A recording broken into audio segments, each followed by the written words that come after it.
네, 이제 세션 7 개혁신학과 기장성 우리 발표를 시작하도록 하겠습니다. 저는 부산 한일교회 권희금 목사입니다. 네, 와주셔서 반갑고요. 뒤에 계신 분들 들어올 수 있도록 다시 한번 안내해 주시기 바랍니다. 오늘 첫 번째 강의는 최영 박사님, 우리 기장 목회와 신학연구소 소장으로 수고하고 계신데요. 기장성 사도적 개혁 전통의 에토스라는 주제로 먼저 발표하도록 하겠습니다. 네, 박수로 환영해 주시고.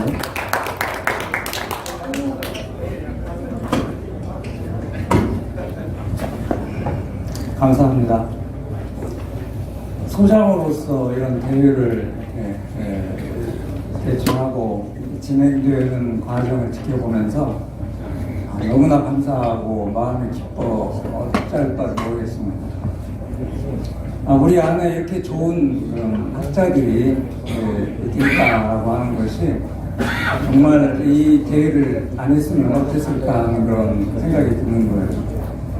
원래 제가 이제 몇 년 전부터 여기 이제 이사장님도 계시지만은 우리 교단 내에 젊은 학자들을 한번 총회 우리 교단에 소개하는 데뷔하는 그런 자리를 마련해 줘야겠다라고 하는 그런 생각을 이사장님과 같이 공유를 했었고 그래서 기장 신학자들을 몇 년 전부터 준비하다가 잘 안 됐어요. 여러 가지 사정들이 있어서. 근데 올해 이렇게 우리 조선신학교 10주년을 맞이하게 되니까 더 이상 미룰 수 없겠다라고 생각도 들었고, 또 이런 자리를 통해서 한번 우리 지난 과거도 한번 돌이켜보고, 현재도 한번 비판적으로 분석해보고, 미래도 한번 전망해보는 이런 기회로 가졌으면 좋겠다 하고, 이런 대회를 한번 무리했습니다. 무리해서 준비를 했습니다. 주변에서 많은 우려를 해서 어떻게 연구부가 이런 일을 할 수 있겠느냐라고 하면서 걱정도 많이 해주셨는데 제가 소장이 되면서 믿음이 굉장히 좋아졌어요. 고린도후서 6장 9절 말씀에 이런 말씀이 있습니다. 다 아시는 말씀이겠지만 무명한 자 같으나 유명하고 죽은 자 같으나 보라 우리가 살아있도다 라고 말씀하죠. 많은 분들이 우리 기장성에 대한 이야기를 할 때 옛날에는 참 많이 들었던 말이에요. 제 동기 중에 5.18 때 사망한 유동훈 친구가 1학년 MT 갔을 때 신학을 지원한 동기를 이제 서로 이야기하면서 그 친구가 그런 이야기를 해요. 자기는 한신에 운동하러 들어왔습니다. 그 친구는 운동하다가 총탄에 맞아서 사망했습니다. 일반적으로 아마 대개 그럴 겁니다. 어제도 기장성에 대한 이야기가 좀 나왔습니다만은 좀 편향된 그런 생각을 갖고 있습니다. 저는 이 기장성이라고 하는 걸 한번 이번 기회를 통해서 한번 신학적으로 한번 이렇게 점검해 볼 필요가 있겠다 싶었습니다. 그래서 여러 정말 학자들 이 자료집을 보더라도 정말 아카데믹한 A급 논문이라고 해도 손색이 없는 그런 글들이 실렸는데 저는 소장으로서 숟가락 하나 얻는 심정으로 좀 가벼운 그런 에세이 같은 글을 한번 던져 넣었습니다. 참 이 기장성이라고 하는 것을 이제 관심 갖고 준비하다 보니까 이 기장성이라고 하는 것을 우리 교단이 한번 정의해 본 적이 있는가 한번 제가 이렇게 저렇게 한번 붙여가면서 한번 문건을 찾아보니까 2013년 우리 교단 60주년 새 역사 60주년 기념 선언서에 이 기장성을 이렇게 정의했더라고요. 우리 교단의 처음 정신이라. 우리 교단의 처음 정신은 53년에 호원선언서에 다 정리되었죠. 우리 교단의 처음 정신이요, 종교개혁의 정신이요, 프로테스탄티즘의 정신입니다. 이보다 더 어떻게 탁월하게 우리 기장성을 정의할 수가 있겠습니까? 기장성이라고 하는 것 안에 우리가 우리 지난 한 70여 년 우리 한신 우리 기장의 역사 속에서 나온 모든 신학 운동을 다 포괄할 수 있는 겁니다. 개혁신학, 민주신학, 통일신학, 여성신학 다 할 것 없이 이 개혁신학, 개혁교회 신학이라고 하는 이 큰 틀과 신앙의 유산 속에서 다 포괄할 수 있는 그런 것들이라고 할 수 있거든요. 안타깝게도 우리 안에서 서로 분열돼가지고 갈등을 일으키고 그렇게 싸워온 그런 안타까운 역사가 있지만, 저는 이제 이 기장성이라고 하는 것을 새롭게 다시 정의를 내리면서, 이 기장성이라고 하는 것이 어떠한 것인지, 정말 이 기장성이라고 하는 것이 정말 이거는 식상해서 이제 그만 그 소리 하고 싶지 않다, 듣고 싶지 않다, 이런 말씀들을 많이 하고 있는데, 왜 그렇게 되었는가부터 조금 한번 따져 보려고 했어요. 이 12페이지 정도 되는 글 이렇게 다 읽어도 필요 없습니다. 서론과 결론만 보면 저희들은 다 이해하는 건 마찬가지입니다. 정말 심혈을 기울여서 서론과 결론을 썼습니다. 양심적으로 말하면 두 편의 옛날 쓴 논문들을 짜기 끼워가지고 한 편으로 만드는데 하이브리드 만드는 게 더 어렵더라고요. 새로 하나 썼으면 더 쉽게 한 일주일 내지 2주이면 저는 글 하나 씁니다. 근데 옛날에 썼던 글 두 개를 다시 이 기장성과 사도적 개혁 전통의 에토스라고 하는 이 제목을 놓고서 하나로 만들려고 하니까 정말 어렵더라고요. 뭔가 부자연스러워요. 뭔가 맞지 않아서 제가 다시 보고 다시 던져놓고 다시 보고 던져놓고 석 달을 뭉그림쳤습니다. 어떤 내용인지 이렇게 석 달이나 뭉그림쳤을까요? 네, 한번 간단하게만 이야기하고 저는 일찍 내려가려는 겁니다. 저는 될 수 있으면 저한테는 질문해 주시지 마세요. 앞으로 이 세 분 정말 탁월한 우리 교당에 자랑할 만한 학자들입니다.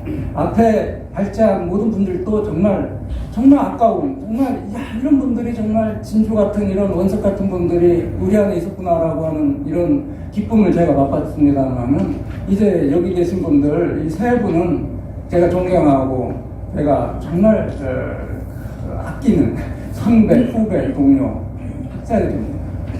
제 것은 그냥 살짝 스킵해도 좋습니다. 네, 다음 세 분을 집중해서 들으시기 바랍니다. 저는 간단하게 이것만 언급하고 넘어가겠습니다. 자, 기장성이라고 하는 거 요즘 언급하는 목기자들이 별로 없다라고 하는 거, 왜 그랬을까라고 하는 거죠. 그 이유가 있어요.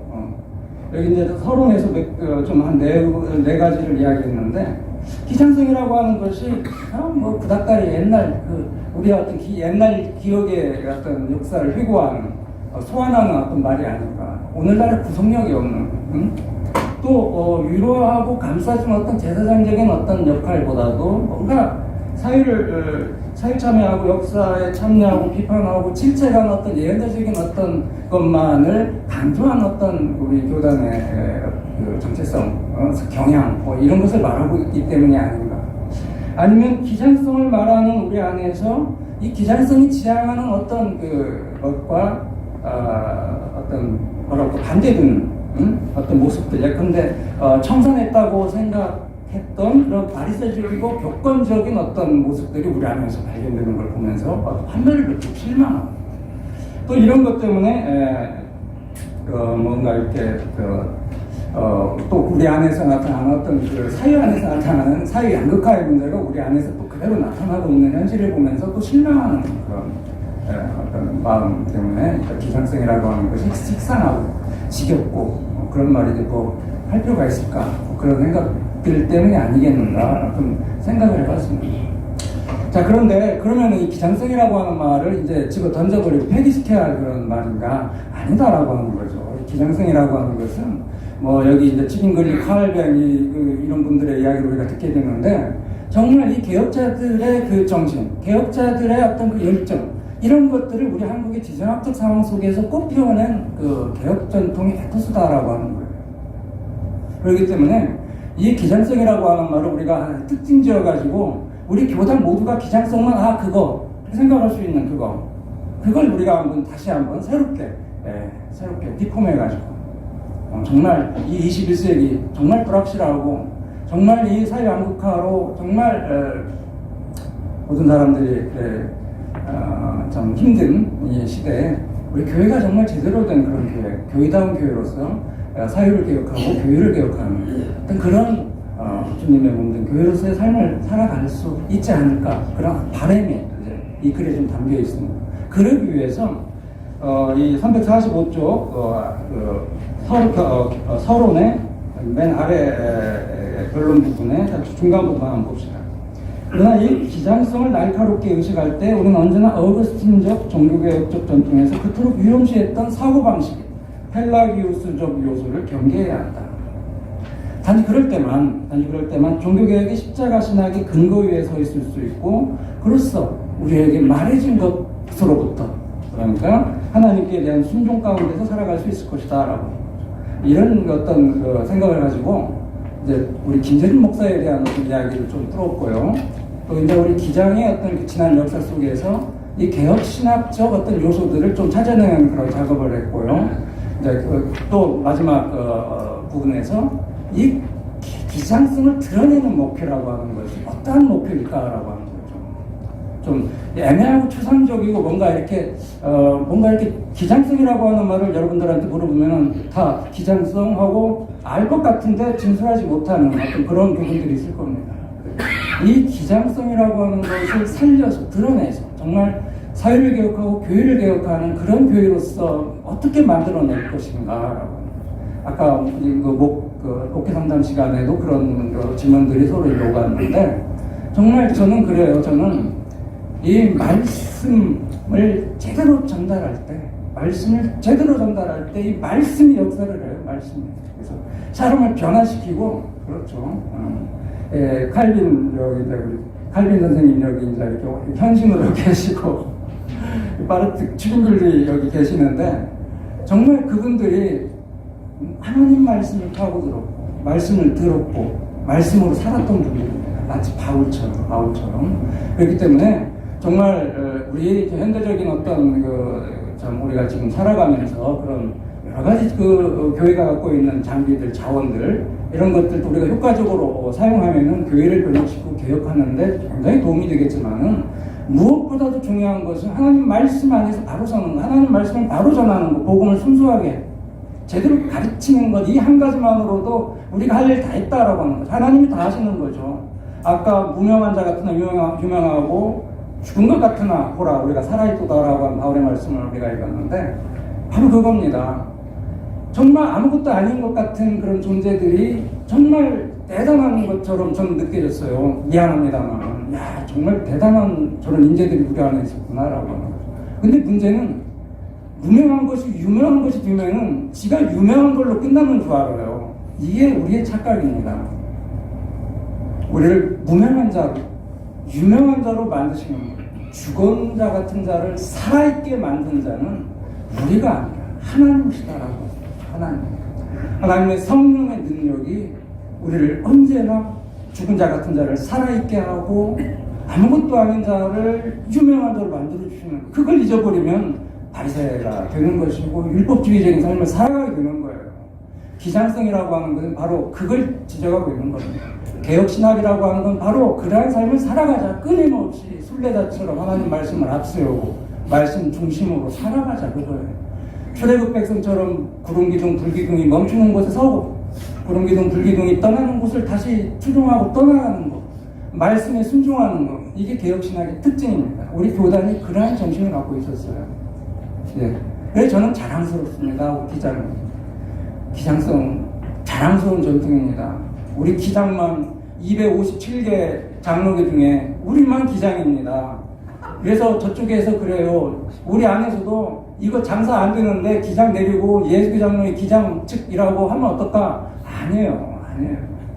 우리는 뺏길 수 없는, 양보할 수 없는 이런 놀라운 귀중한 신앙의 유산을 받았어요. 이거 우리가 제대로 알지를 못해서 그래요. 그래서 기웃기웃 뭐가 딴 곳에 있는가, 울타리 넘어서 뭐가 있는가 바라보고 있는 겁니다. 이게 정말 우리의 안타까운 현실입니다. 우리 것을 제대로 알자라고. 저는 이 신학대회가 그러한 기회가 됐으면 좋겠어요. 저는 욕심이 있어요. 저는 꿈을 말해버리면은 그것이 제 발목을 잡아버릴 것 같은데, 제 욕심은 차기 총무가 누가 될지 모르지만 우리 2023년이 70주년 우리 기장의 새 역사 70주년의 역사입니다. 기장 신학대회가 그때 한 번 더 했으면 좋겠다라고 하는 생각이 들어요. 그걸 이제 총회적으로 정말 제대로 기획해서 그런 풍성한, 정말 제가 33명이 나왔는데 100명이 넘는 신학자들이 참석해가지고 3박 4일 동안 세션을 구분해가지고 강의 시간 서너 개 빌려가지고 으쌰으쌰 하면서 한번 하고 싶다라고 하는 것이 제 바람이 꿈입니다. 자, 이런 자랑스러운 역사를 바라봅시다. 그러나 결론을 한번 봅시다. 결론을 보면은 우리의 처음 정신, 기장했죠. 우리 교당의 처음 정신을 갖고 시작을 한 것이 바로 기장성인데, 정말 이런 좋은 정신을 갖고 그 개혁 전통의 에토스를 우리가 지난 역사 속에서 꽃피워냈습니다. 그러나 이 하나님 말씀에 따라서 개혁해야 하는 순례자의 개혁교회는 언제나 새로운 깃발을 지켜들고 다시 이집트의 고기가마가 있는 곳으로 돌아가고 있지 않은지 수시로 성찰할 필요가 있다라고 하는 거죠. 바리새주의, 율법주의, 교권주의, 업적주의 문제는 우리를 내쫓아낸 그들의 문제만이 아니다라고 합니다.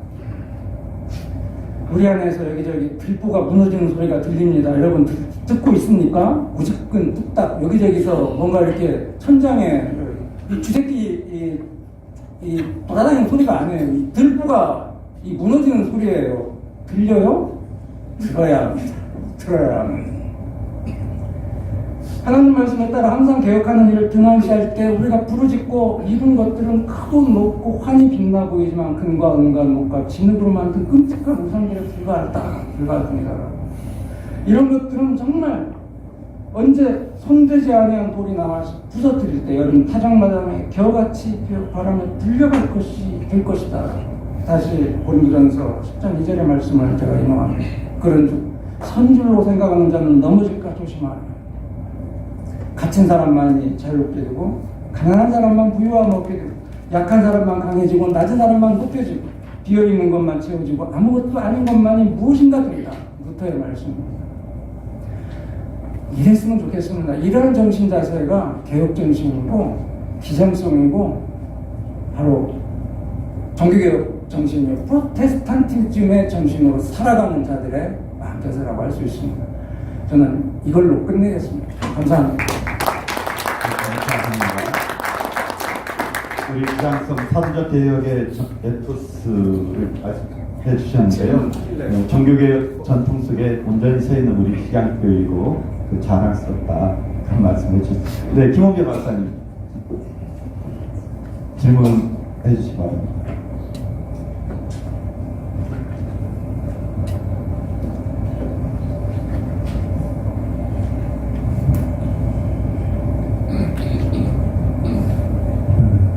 신학연구소 초대 소장, 당시 기장신학연구소 초대 소장으로서 신학대가 이런 것을 보면서 그리고 이제 감사하게 생각합니다. 이제 오늘 우리 지혜은 박사님께서 개혁신학의 전통을 또 발굴하고 지키고 하려고 그 열정에 대해서 항상 감동을 하고 감사하게 생각하는데, 우리 이제 한국 기독교 말씀 드리면서 얘기할까 했는데 아마 많이 후회할 것 같아요.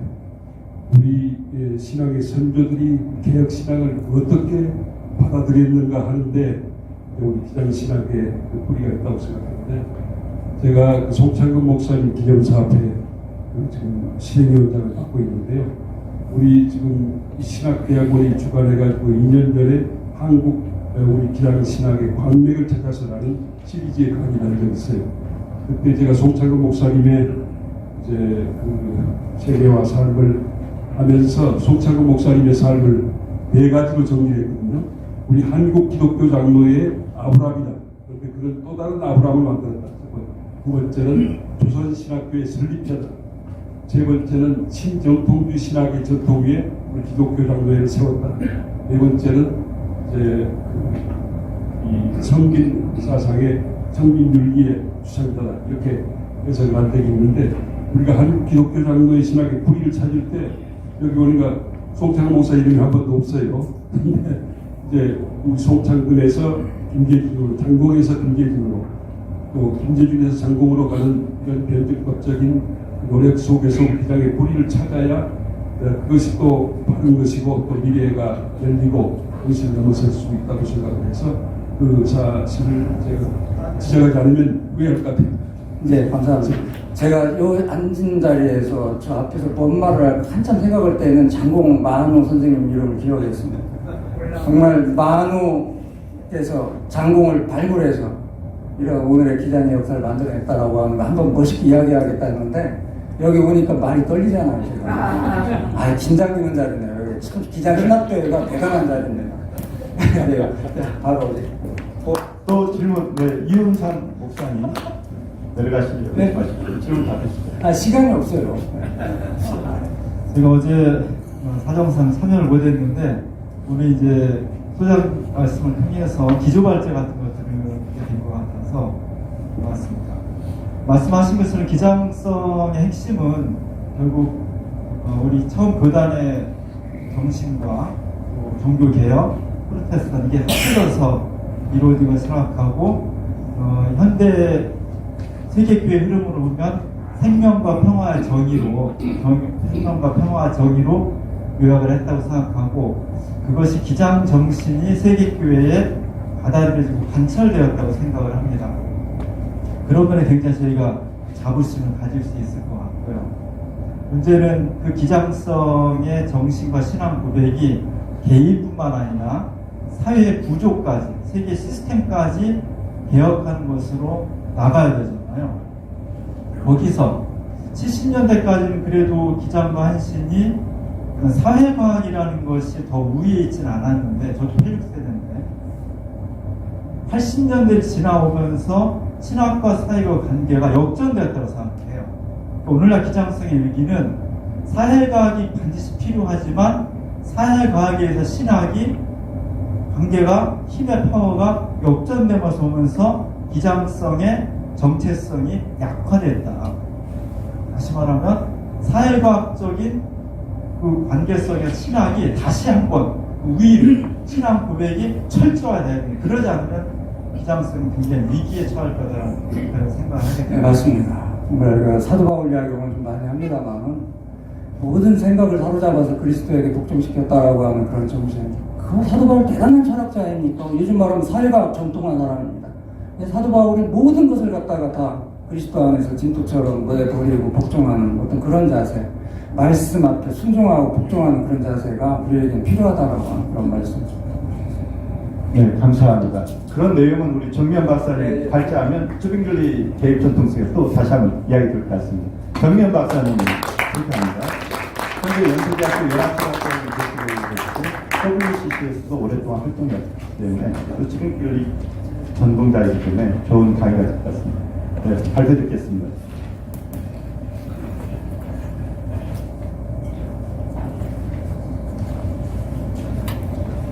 감사합니다. 먼저 개인적인 이야기로 시작하려고 함을 양해해 주시기 바랍니다. 저하고 기장교회학의 관계를 말씀드리려고 하는 건데요. 제 부모님이 김대중 목사님 주례로 약혼을 하셨습니다. 그리고 난 뒤에 강원영 목사님께서 결혼 주례를 해주셨습니다. 그래서 저의 선택이 아니라 태어나기 전부터 저는 기장교회하고 인연을 맺게 되었었고요. 그리고 강원영 목사님이 어느 날 여자 목사 되라, 그렇게 끔찍한 얘기 저한테 해주지 마십시오 라고 했는데 1년 뒤에 똑같은 얘기를 반복하시길래 그때부터 진지하게 신학에 대한 고민을 하고 또 공부를 하기 시작을 했습니다. 그 후에 제 박사과정 지도 교수님인 얀 밀리치 로크만 교수님, 김원배 목사님에게도 스승이 되시는 그분을 경덕교회에서 만나 뵙게 됐고요. 굉장히 감동적이어서 책을 찾아보고 그리고 그분의 지도를 받게 됐는데 이분이 체코계 스위스 신학자였기 때문에 덕분에 체코의 신학 전통 그리고 스위스의 신학 전통을 아울러서 공부할 수 있게 되었습니다. 우리나라의 장로교가 대략 개신교 안에 몇 프로 되시는지 여러분들 아시죠? 대략 69% 된다고 합니다. 전 세계적으로도 장로교의 그런 교세라고 할까요? 이렇게 다수의 장로교인 그런 나라가 흔치 않습니다. 그런데도 10월 마지막 주에 종교개혁주일 찬송가 뭐 부르십니까? 내 주는 강한 성이요 주로 부르시지 않습니까? 사실 마틴 루터를 우리가 그렇게 많이 기억해야 될 필요가 없습니다. 루터교의 교세는 우리나라 안에서 잘 아시다시피 굉장히 약하고요. 그리고 아시아에서는 뭐 홍콩 정도, 그래서 우리하고는 직접적인 관계가 없고요.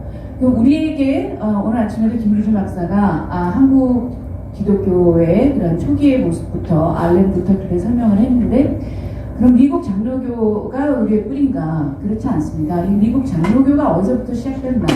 우리 돌아와서 한 500여 년 정도 지난 뒤에 그런 모습들을 배웠습니다.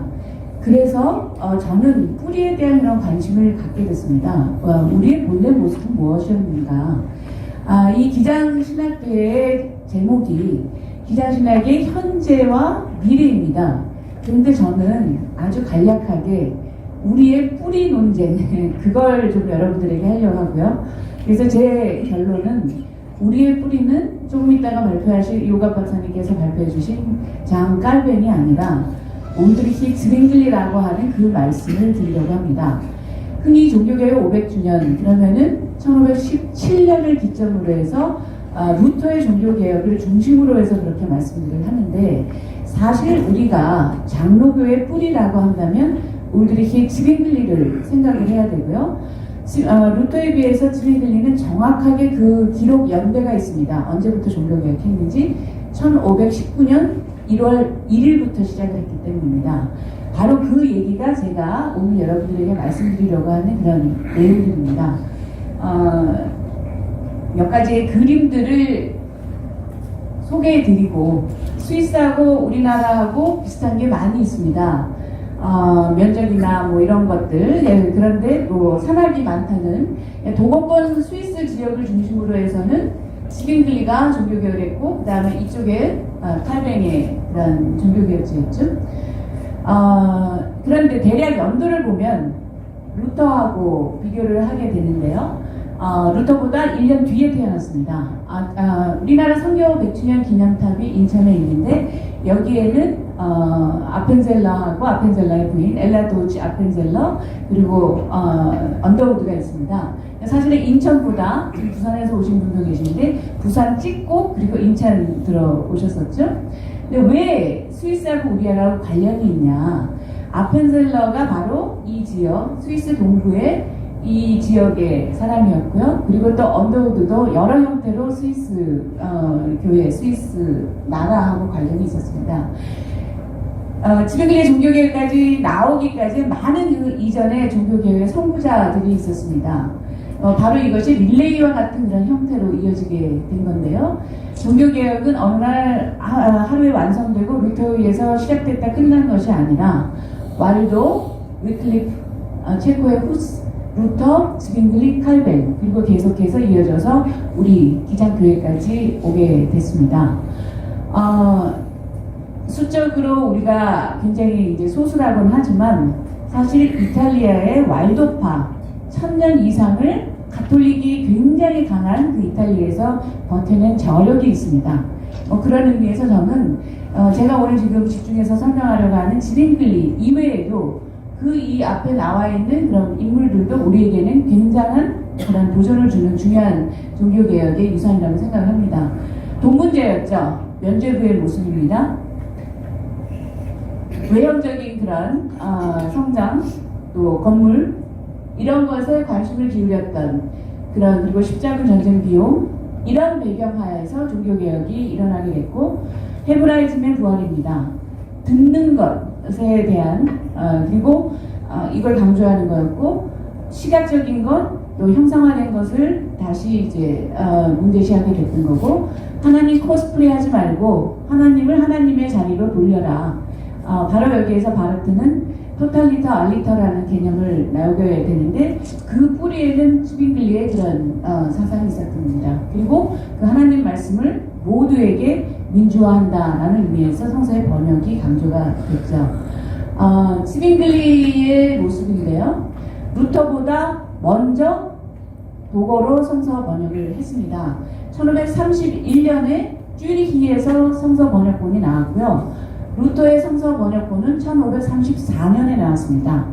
루터보다도 먼저 독일어로 성서 번역한 그런 중요한 역사적인 팩트입니다. 그리고 이 사람을 도와서 이 번역을 이루었던 사람이 바로 크리스토퍼 프로샤워라고 하는 기술력을 이 컨텐츠하고 융합을 했던 대표적인 일이었습니다. 츠빙글리 생가가 그대로 이 모습대로 현재 스위스 동부에 가시면 보실 수가 있게 되어 있고요. 내부의 모습입니다. 흑사병에 걸렸었죠. 그래서 이 죽음으로부터 벗어난 것이 이 사람에게는 굉장히 실전적인 도전을 주었던 사건이 되었습니다. 혹시 드라마 보십니까? 사랑의 불시착이라는 현빈이라고 하는 북한군 장교하고 손예진이라고 하는 남한의 여성이 만나는 그런 사랑의 이야기인데, 이 드라마의 첫 부분에 가운데에 이 교회가 나옵니다. 유심히 보시는데 저는 굉장히 이게 놀라운데, 그 드라마하고 실제적인 관계는 없지만 스위스의 상징을 하면서 이 교회를 보내는데, 이 교회가 바로 츠빙글리가 아까 말씀드렸듯이 1519년 1월 1일부터 심호하면서 본격적으로 스위스의 종교개혁을 이끌어갔던 교회입니다. 이곳에서 성서의 원어에서 독어로 그걸 풀어내고, 그리고 그것을 또 쉽게 사람들에게 풀어주는 그런 설교를 1519년 1월 1일부터 시작을 했는데, 바로 이것이 종교개혁의 핵심입니다. 하나님 말씀을 그대로 엑사기자하는, 주석하는 것입니다. 그리고 그것을 쉬운 말로 다시 한번 풀어내는 거지, 인간의 말을 그냥 신변 잡기적인 그런 말을 여기서 하지 않았다는 겁니다. 이것이 스위스 신학부의 그런 원형이 되는 그런 것입니다.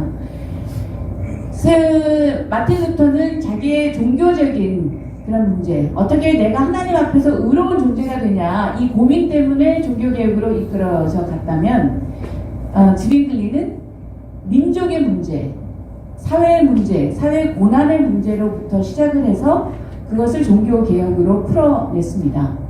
바로 당시에는 스위스가 굉장히 가난했기 때문에 남의 나라에 가서 돈 주고 몸을 팔아서 전쟁에 참여하면서 돈을 버는, 그래서 젊은이들이 이러한 경제 구조 속에서 희생양이 되어가던 그런 구조 속에서 바로 그것을 중간에서 이익 집단으로 교회와 또 소수의 특권층 사람들이 여기에서 이것을 중간 매개체로서 하면서 많은 타락이, 경제적인 타락이 있었기 때문에 여기에서 츠빙글리는 종교개혁을 이끌어 나갔던 겁니다. 그래서 용병제의 폐지가 여기 하나의 단초가 됐던 건데요. 츠빙글리가 바로 그 전쟁의 자리에 군종 사제로서 직접 참여했기 때문입니다. 그래서 한쪽에 스위스의 젊은이들은 프랑스 군에 들어가서 프랑스 왕의 돈을 받고서는 프랑스 군대에 들어가서 있고, 한쪽은 로마 교황에게 돈을 받고 또 거기에 군대 가서 서로가 서로를 죽고 죽이는 현장을 보고 난 뒤에 바로 종교개혁을 했다는 겁니다. 바로 이 용병제의 폐지, 지금은 상징적으로 로마 교황청 수비도로 남아있지만 이 안에는 많은 아픔이 있었고, 그것을 기념하는 것이 루체른의 빈사의 사자선입니다. 나눠 가지신 자료집 359쪽 한번 보시기 바라겠습니다.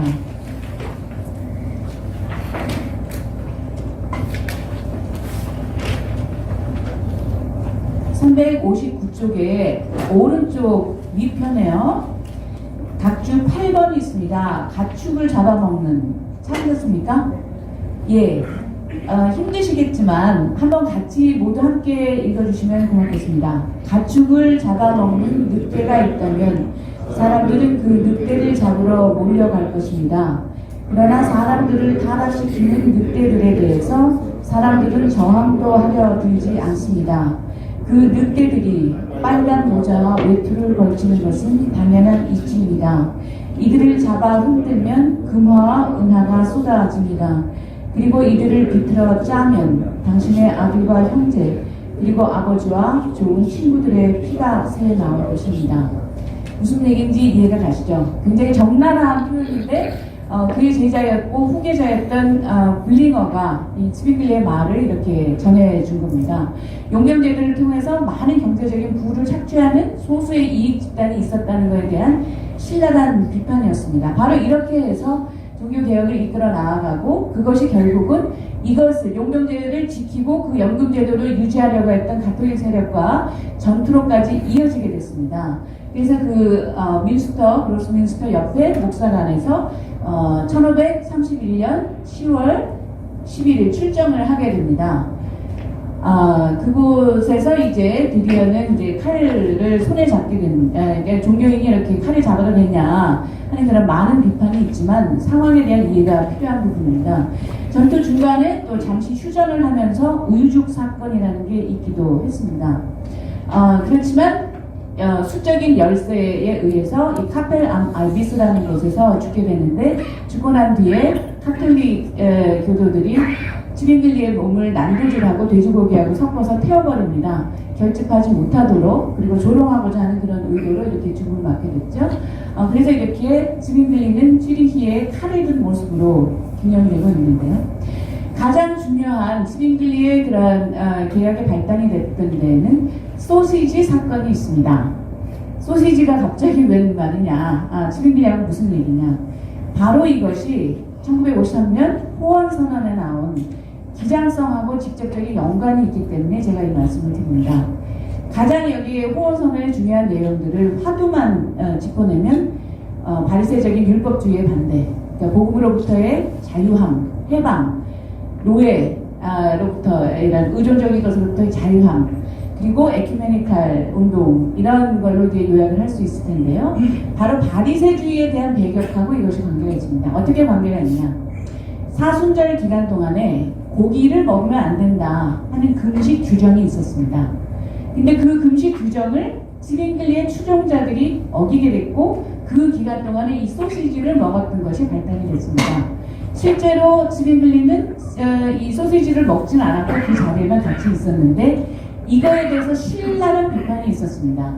어떻게 이런 전통을 이렇게 깨는, 그래서 이제 바리새주의 율법주의에 대한 비판을 하면서 지빙글리가 이 사람들을, 동료들을 옹호합니다. 실제로 이 사람들은 누구였냐면, 아까 지빙글리의 성서 번역본의 인쇄업장, 크리스토프 프로샤워 말씀드렸는데, 인쇄업자들이었습니다. 육체 노동자들이었기 때문에 단백질이 필요했고요.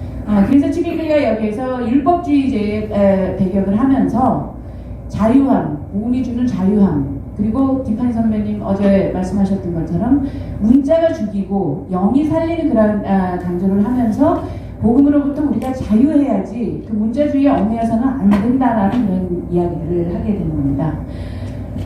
바로 이러하면서 예수의 죽음과 부활의 의미를 기억하라. 우리가 흔히 상징설로만 지빙글리를 그렇게 요약을 하는데, 그 기억이라고 하는 것이 우리의 능력이 아니라 하나님의 은혜의 사건임을 강조하는 것이 이 성찬의 의미에 들어가 있습니다. 그리고 기장의 호언 선언하고 굉장히 맨날 같이 하는 사회 정의를 외쳤다 하는 건 뭐냐면, 자선의 형태로만 하는 것이 아니라 돈만 터지고 있는데 거기에다가 그냥 먹기름 바르는 그런 상태가 아니라 사회 구조적인 문제가 뭔지를 밝히라는, 그래서 그냥 벌식행위 하는 것을 못하게 했고요. 구조적인 그런 구호 사업을 본격적으로 시작을 했던 것이 바로 지빙글리의 종교개혁의 특성이었습니다. 그 후계자인 블링어에 의해서 이 종교개혁의 내용은 이어져 가게 됐고요. 호언선언에도 나온 것처럼 세계교회하고의 맥락을 같이 했던 그러한 호언선언의 의미가 이미 이 블링어에도 담겨 있습니다. 이 앞에 보시는 굉장히 많은 그런 나라들하고의 교류, 굉장히 놀라운 그런 서신 교류인데요. 바로 이런 모습들이 우리에게 이어졌습니다. 김재준 목사님께서 바르트의 영향을 받았다라고 하는 것은 학문적으로도 여러 차례 입증된 바 있는데, 지빙글리를 실제로 그러면 알았는지 그거는 제가 아직 못 찾았습니다. 그러나 간접적으로 바르트의 신학의 뿌리에는 지빙글리가 있기 때문에 바로 이 안에서도 우리가 더 연관성을 찾아볼 수 있지 않을까 생각을 하게 됩니다. 그리고 지빙글리의 이러한 사상은 그 이후에 블링어뿐만이 아니라 칼뱅에게도 그대로 이어져서 기독교 강요, 칼뱅의 가장 대표적인 책인 기독교 강요의 내용들이, 기본적인 문법의 틀이 바로 지빙글리에게서 나오고 있습니다. 4차 산업혁명에 관해서는 어제 김동환 박사가 또 잘 설명을 해줬는데, 하나님의 형상, 인간의 형상, 그런데 하나님 코스프레 하는 것을 문제시했던 것이 종교개혁을 한다면 오늘날 인공지능을 통해서 우리가 모든 것을 좌지우지할 수 있다라고 하는 이 시대에도 우리가 다시 한번 이 종교개혁의 원칙을 되새겨보아야 될 의미가 여기 있습니다.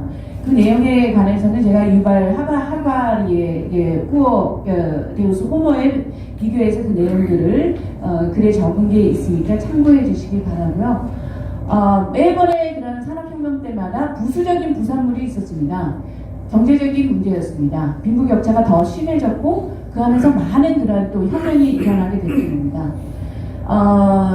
피터 브루겔의 이 그림, 네덜란드의 화가죠. 종교개혁 시기에 치빙빌리의 그런 종교개혁이 있었던 때에 있고 난 뒤에 영향을 받은, 그리고 그런 상황에서 이 그림이 나왔다면 우리는 오늘 바벨탑에 덫에 걸려져 있는 지구화의 시대에 살고 있습니다. 그 문제선에 대해서는 여러분들이 이제 말씀을 하셨기 때문에, 근데 그 종교개혁의 의미가 오늘도 여전히 유효한 것은 독점이 아니라 분별하는, 그리고 기술과 내용의 융합이라고 하는, 그리고 길드와의 협력을 통해서 그러한 것이 가능했고, 종교를 통한 종교 내의 그런 개혁뿐만이 아니라 사회 개혁으로 이어져서 그것이 공동의 선으로 이어져야 된다는 그런 내용들이죠. 그래서 치빙빌리의 종교개혁의 후원자들 안에는 이렇게 많은 상공업자들이 있었습니다. 그리고 기술력을 가진 사람들이 있었고, 그런 중소기업들이 건전하게 이루어진 것이 종교개혁을 이끌어내는 그런 밑거름이 됐고, 그것이 오늘날 스위스의 경제 구조를 건강하게 만든 그런 토대가 됐습니다. 그런 기술력 중심과 소기업 중심의 그런 것들이요.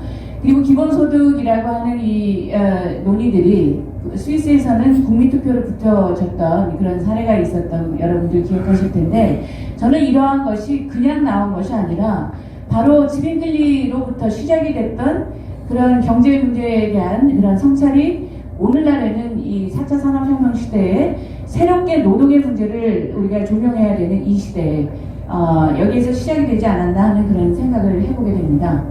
끝으로 제가 우리 기장교회하고의 그런 연관성 속에서 몇 가지의 그런 화두를 던지고서 마감을 하려고 합니다. 370페이지 함께 다 주시기 바랍니다. 370페이지에 제가 한국교회, 특별히 우리 기독교 장로회 교회하고의 관련성을 이야기하면서, 첫째로는 그 하나님 말씀에 대한 주석이다라고 하는, 그래서 말씀의 선포의 장, 하나님에 대한 말씀의 선포의 이 장이라고 하는 것이 정치에 대한 그런 정견 발표의 장이 되어서는 안 되고, 신변잡기 얘기하는 것이어도 안 되고, 그냥 예능 프로그램처럼 웃기는 그런 자리가 되어서도 안 되고, 거기에서는 그 하나님 말씀에 대한 진지한 그런 성찰과 주석이 필요하지 않나. 그리고 두 번째는 이것이 가장 중요한 그런 오늘날의 화두 가운데 하나가 평화인데요. 이 그림을 잠깐 봐주시기 바랍니다. 쭈리히 그로스민스터에 있는 리만트 강입니다. 바로 이 자리가 1527년에 똑같은 치빙빌리의 제자고 동료였던 사람들이 수장형을 당했던 자리입니다. 콘라드 그레벨이나 펠릭스 만츠와 같은 제3파의 지도자들이 이곳에서 죽음을 당했는데요. 치빙빌리가 그것으로 인해서 비판을 많이 받게 됩니다. 굉장히 잔인한 그런 종교개혁가로요. 근데 사실은 그 오해입니다. 치빙빌리가 이 사람들을 죽이라고 한 것은 아니고, 이 사람들의 처형은 종교적인 이유로 죽임을 당한 이단이다 그래서 죽인 게 아니라, 쭈리히 시의회에서 그 사람들의 포교 활동을 하지 말라는 그런 법령이 있었습니다. 그것을 수차례 어겼기 때문에 그로 인해서 체포됐고 구금됐고 형벌을 받게 된 건데, 아무튼 당시에 그 처벌에 대한 죄책 고백을 스위스 교회가 공식적으로 내놓게 됐습니다.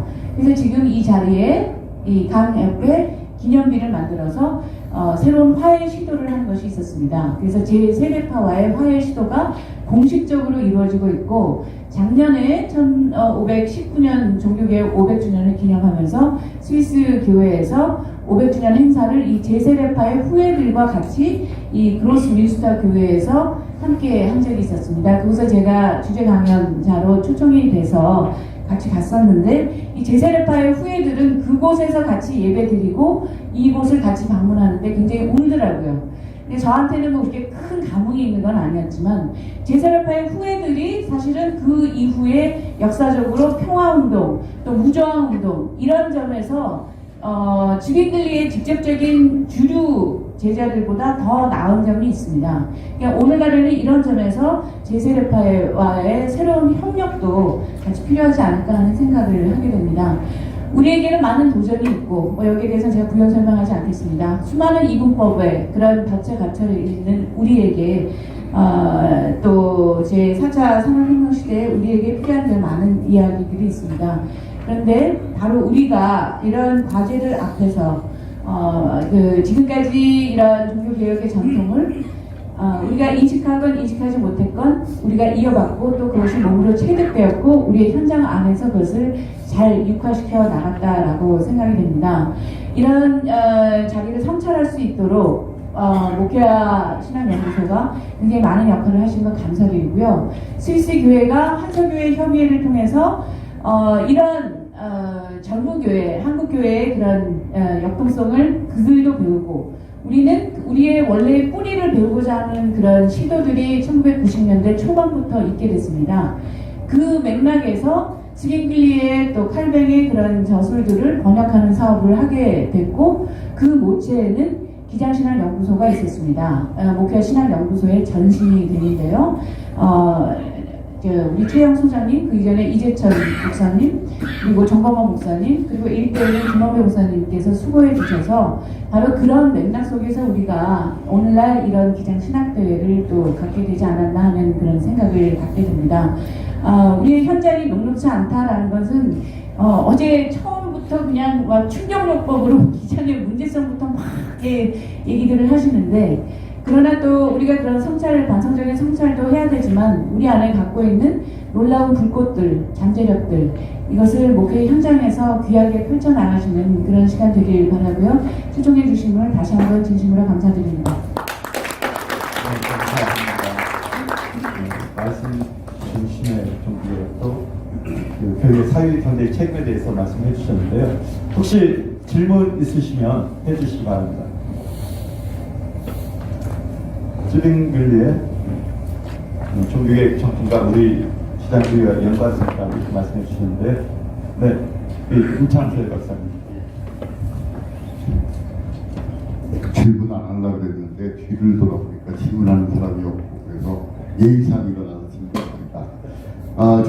저희 기장교회가 쯔빙글리적 성향을 가진 것은 분명합니다. 하지만 지금 오늘 우리 기장교회가 안고 있는 문제는 쯔빙글리 어떤 자유주의적 개혁적 성향보다도 칼빈적 교회주의 성향을 더 우리 기장교회가 필요로 하지 않나 그런 생각을 좀 해봅니다. 물론 쯔빙글리에게도 교회를 중시하는 그런 성향이 있습니다만 칼빈과 쯔빙글리를 비교해 볼 때 좀 더 교회적인 성향은 칼빈에게 있지 않나 생각을 하고요.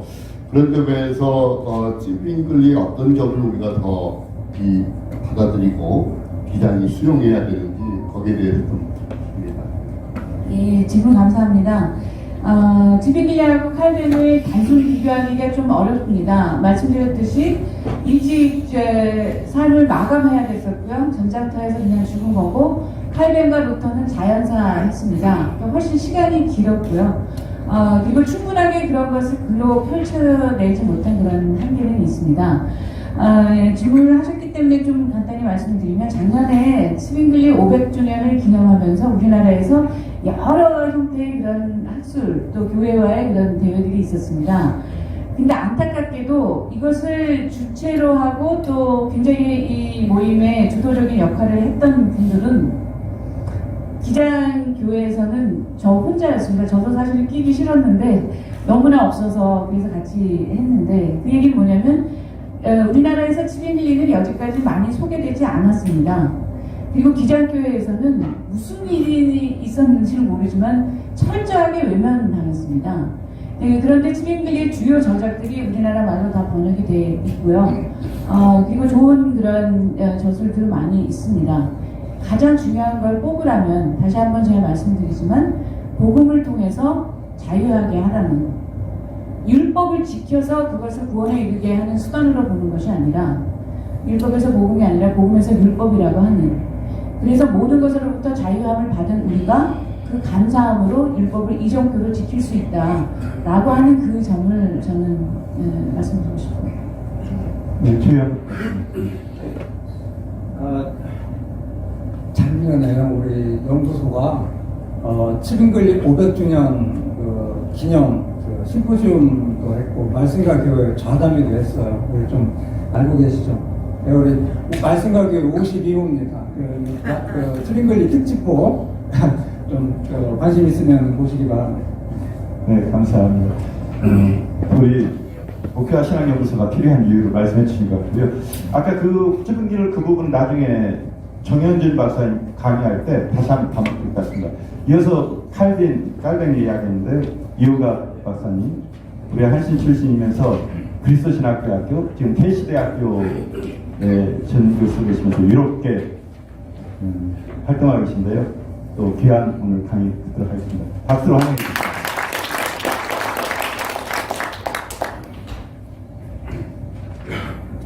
한신에 오랜만에 왔습니다.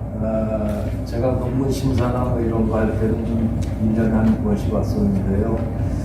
이렇게 또 여러분 많은 분들 앞에 와서 한신대에서 주최하는 행사는 아니지만은 여러분들 앞에 이제 오게 됐는데 한신 간다 그러니까 우리 집사람이 아까 그러더라고 좋겠다고. 그래서 고향 가는 거 아니냐 그래서 고향이든가 하는 그런 생각이 들더라고요. 아주 오랜만에 왔고요. 또 상당히 많이 변했습니다. 옛날에 우리 옛날 그 캠퍼스하고는 많이 달라졌는데 어쨌든 하여간 뭐 관계가 무량하고 또 여러분들 만나 뵙게 돼서 대단히 영광이고 또 감사하게 생각합니다. 이번 세션이 그 개혁교회와 기장성의 문제를 다루는 세션입니다. 아마 기장의 바탕이 되는 개혁교회의 교리나 교의 혹은 원리적인 문제를 좀 보면서 우리 현재 우리 교회를 반성해보고 성찰하는 그런 아마 기회를 갖기 위한 그런 세션인 것 같아요. 아까 목회 상담에 대한 뭐 그런 많은 발표들도 제가 들었고 또 보니까 목회나 예배나 여러 가지 다양한 형태의 전문가들이 발표를 하시고 또 활동을 많이 하고 계십니다. 그러나 이제 기장이라는 이름으로 우리가 한다면 사실은 우리 교회의 근간이 되는 장로교가 뭐냐? 우리 그 장로교의 교의나 교리가 뭐냐 하는 거에 대한 이해가 있어야 되겠죠. 보통 우리가 교리 뭐 이렇게 얘기하면은 상당히 좀 거부감을 현대사회에서 느끼는데요. 원리에 대한 문제라고 볼 수가 있겠습니다. 우리의 원리가 뭐냐? 그거에 대한 이해와 확신, 공감대가 있어야 우리가 장로교회 기장으로서 목회도 할 수 있는 거고, 목회 상담도 할 수 있는 거고, 또 예배도 드릴 수 있는 거고, 기도도 이 장로교의 원리를 바탕으로 한 그런 기도의 신화, 기도 영성을 형성해야 되겠죠. 그래야 이제 명실상부한 개혁교회의 목회나 영성, 신학이라고 말씀드릴 수가 있겠습니다. 정우현 박사님께서 장로교의 뿌리를 칠빙글리라고 말씀하셨는데 뭐 틀린 말은 아니겠습니다. 그러나 저는 사실은 그렇게 보진 않습니다. 칠빙글리를 루터파라고 얘기했던 사람들이 굉장히 많았습니다. 왜냐하면 칠빙글리의 친이론 같은 걸 보면 거의 루터파를 그대로 반복하고 있거든요. 근데 그 말은 뭐냐면 사실은 루터의 영향을 받은 거 아니냐 이렇게 얘기할 수 있지만 그러나 칠빙글리 자신은 무슨 소리라는 거냐, 나는 루터한테 배운 게 아니라 성서로부터 배운 거다. 왜 나를 루터파라 그러냐, 왜 바울파라 그러지 않고 루터파라 그러느냐라고 이제 반박을 많이 했었는데요. 칼뱅도 역시 마찬가지입니다. 칼뱅이 가장 많이 영향을 받은 건 성서로부터고 그 다음에는 루터입니다. 루터의 사상으로 굉장히 많은 영향을 받았고 루터의 책을 가지고 공부를 했고요. 그 다음에 이제 1530년대 말 40년대 초에 그 마틴 부서의 영향을 굉장히 많이 받습니다. 교회론적으로. 그리고 그 다음에 칠빙글리나 그 외의 교부들, 신학자들 영향을 많이 받죠. 이 루시안 페브르라는 그 교회 역사가뿐만이 아니라 일반 아나락파의 그 이제 역사가가 있는데요. 이 종교개혁을 단수로 표현하지 말자는 겁니다. 종교개혁을 역사적으로 16세기적인 맥락에서 가까이 들어가 보면 종교개혁이 하나의 종교개혁이 아니라 여러 개의 종교개혁이라는 것이에요. 루터의 종교개혁이 있고 칠빙글리의 종교개혁이 있고 영국 종교개혁이 있고 또 칼벤, 마틴 부서 그런 종교개혁들이 다 다양하게 있었던 것이고 그렇기 때문에 원래부터 개신교는 하나의 종교개혁이 아니고 여러 개의 종교개혁들로 이루어진 이제 그런 것이었다. 물론 그 안에 공통적이고 일반적인 모는 있지만 그럼에도 불구하고 그 역사적이고 문화적이고 또 사상적인 차이들을 가진 다양한 종교개혁 운동들이었다라고 하는 것입니다. 장로교회가 형성된 하나의 계기는 뭐냐면은 1549년에 칼뱅과 이 제네바 교회를 대표로 하는 칼뱅과 이 취리를 대표로 하는 하임리 불링거가 일치 신조를 맺습니다. 그러면서 취리 교회와 제네바 교회가 하나가 돼요. 그러면서 이제 말하자면 오늘날 우리가 말하는 개혁교회의 틀이 만들어진 것이죠. 그리고 그 이후에 장로교회 역사를 보면 스코틀랜드 교회라든지 네덜란드 화락교회라든지 그 이후에 미국 교회라든지 보면은 사상적으로나 교회적으로 칼뱅의 제네바 교회의 영향을 굉장히 많이 받습니다. 그런 점에서 장로교의 뿌리는 칠빙글리가 아닌 건 아니지만 그러나 사실은 이 두 개의 뿌리라고 말씀드릴 수가 있겠다. 그러나 오늘날 우리 한국 교회는 그래도 칼뱅의 사상과 교회의 영향을 훨씬 더 많이 받고 있다. 이렇게 말씀드릴 수가 있겠습니다. 물론 우리가 이 칠빙글리 신학에 대해서 잘 알아야 되고요. 모르는 게 있어서는 안 되겠죠. 그 다음에 우리 장로교 안에 들어와 있는 다양한 사상적이고 영적인 어떤 그 흐름들을 보면서 이런 칠빙글리적인 요소겠다. 이런 건 칼뱅적인 요소겠다. 이것이 오늘 우리들에게는 어떤 식으로 해석되고 또 창조적으로 개선돼야 되겠다는 이런 고민들을 계속하기 위해서라도 뭐 칼뱅만 하자는 거 아니고 또 칠빙글리만 하자는 거 아닐 겁니다. 칼뱅도 하고 칠빙글리도 하면서 우리가 전체적으로 우리들 자신의 면모와 과거의 어떤 그 역사와 그 특성들을 잘 이해하고 있어야 되겠다는 그런 생각을 합니다. 그러나 칠빙글리를 우리가 그동안 한동안 몰랐기 때문에 특히 또 작년에 칠빙글리 종교개혁 500주년 아닙니까? 그런 걸 계기로 칠빙글리를 재발견하고 또 우리가 그 칠빙글리 교회와 사상과 또 신앙적인 열정 같은 거, 열성 같은 것들을 이해하면서 우리의 소중한 영적 자산으로서 받아들이고 또 재창조해 나가는 그런 노력은 게을리해서는 안 되겠습니다. 제가 오늘 여러분들한테 가지고 나온 거는요, 칼뱅 경제사상의 개요라는 것입니다.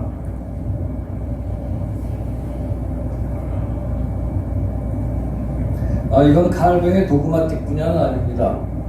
칼뱅의 도그마틱 분야는 아니지만 칼뱅의 도그마틱을 근간으로 한 교회, 그리고 교회의 사회적이고 경제적인 실천의 문제, 이런 걸 다루고 있고요.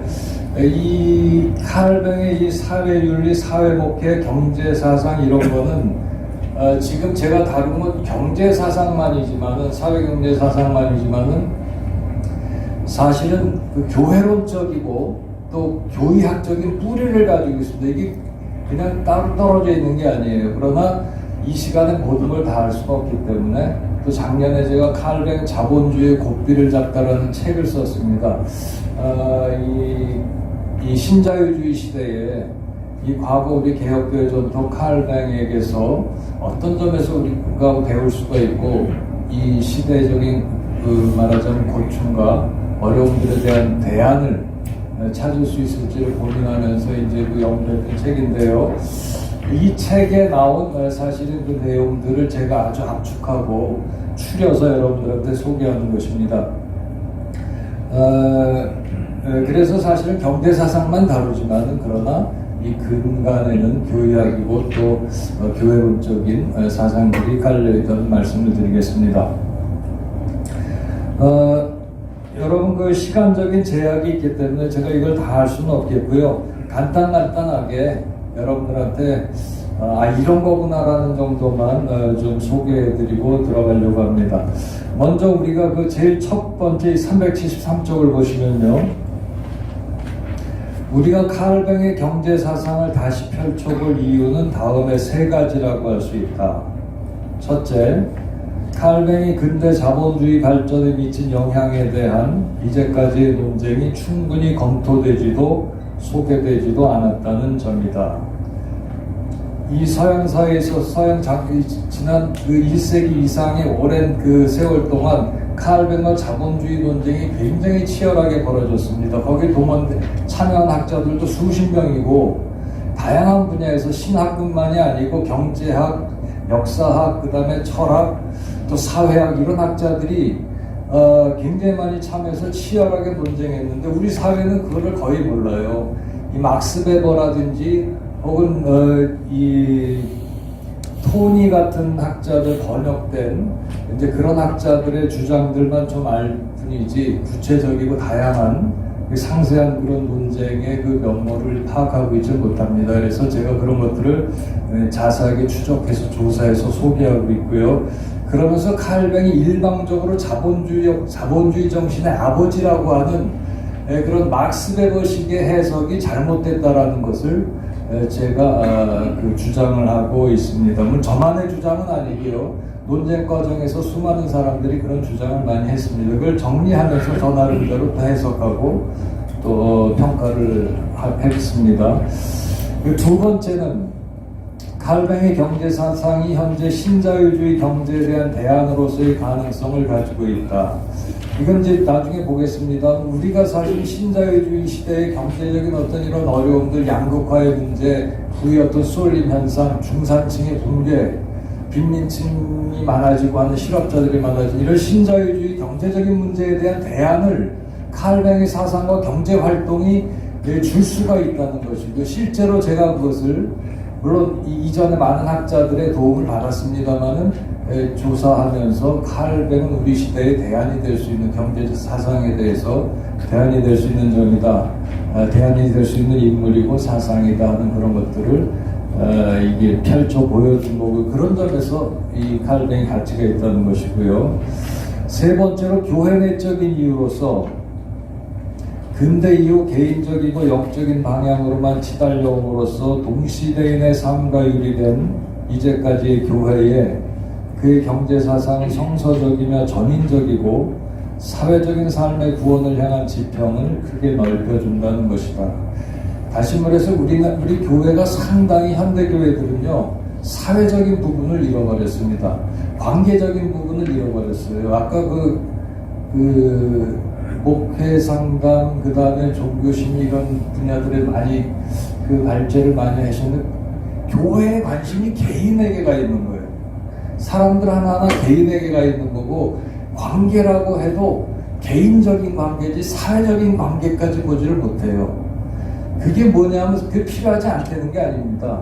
필요하고 중요하고 사람들의 구원이라는 건 전인적인 구원이기 때문에 그런 걸 빼놓고 구원을 얘기할 수 없겠죠. 그러나 우리 현대교가 왜 그렇게 됐느냐? 왜 이렇게 개인적인 분야로 빠져들어가고 영적인 문제 관심을 가지고 그냥 자기 문제 해결하는 것만 가지고 그 모든 에너지를 쏟느냐 하는 문제가 이 칼뱅과 그 다음에 역사학자들은 17세기, 18세기를 지나면서 기독교가 칼뱅 전통이 자본주의에게 먹혔기 때문에 그렇다는 것입니다. 교회가 자본주의화되고 자본주의에 먹힘으로써 칼뱅이 가졌던 생생한 예언자적이고 사회적이고 그 다음에 빈민과 약자들, 소외자들 향해서 들어가는 그 열정과 그 실제적인 어떤 그 활동 같은 것들을 잃어버렸다는 것이에요. 그래서 자본주의에 먹혔다. 그러면서 교회는 개인주의화가 되고 영성이나 뭐 이런 내면적인 세계로 빠져들어가게 됐다. 이렇게 보는 것이죠. 그런 점에서 우리 교회가 개혁하려면 어떤 점에서 개혁이 되느냐.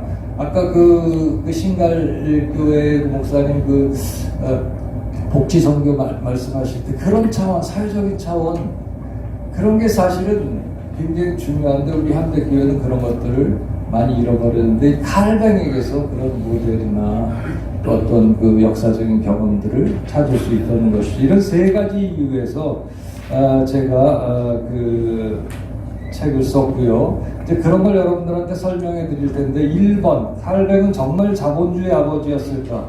이건 여러분들이 집에 가서 읽어보시기 바랍니다. 베버 주장을 설명하고 뭐 그러려면 그것만 해도 이미 시간이 다 됐을 것 같고 지금 제가 벌써 10분 지난 것 같은데 내가 빨리빨리 하겠습니다. 반론과 쟁점들 다 생략하겠고요.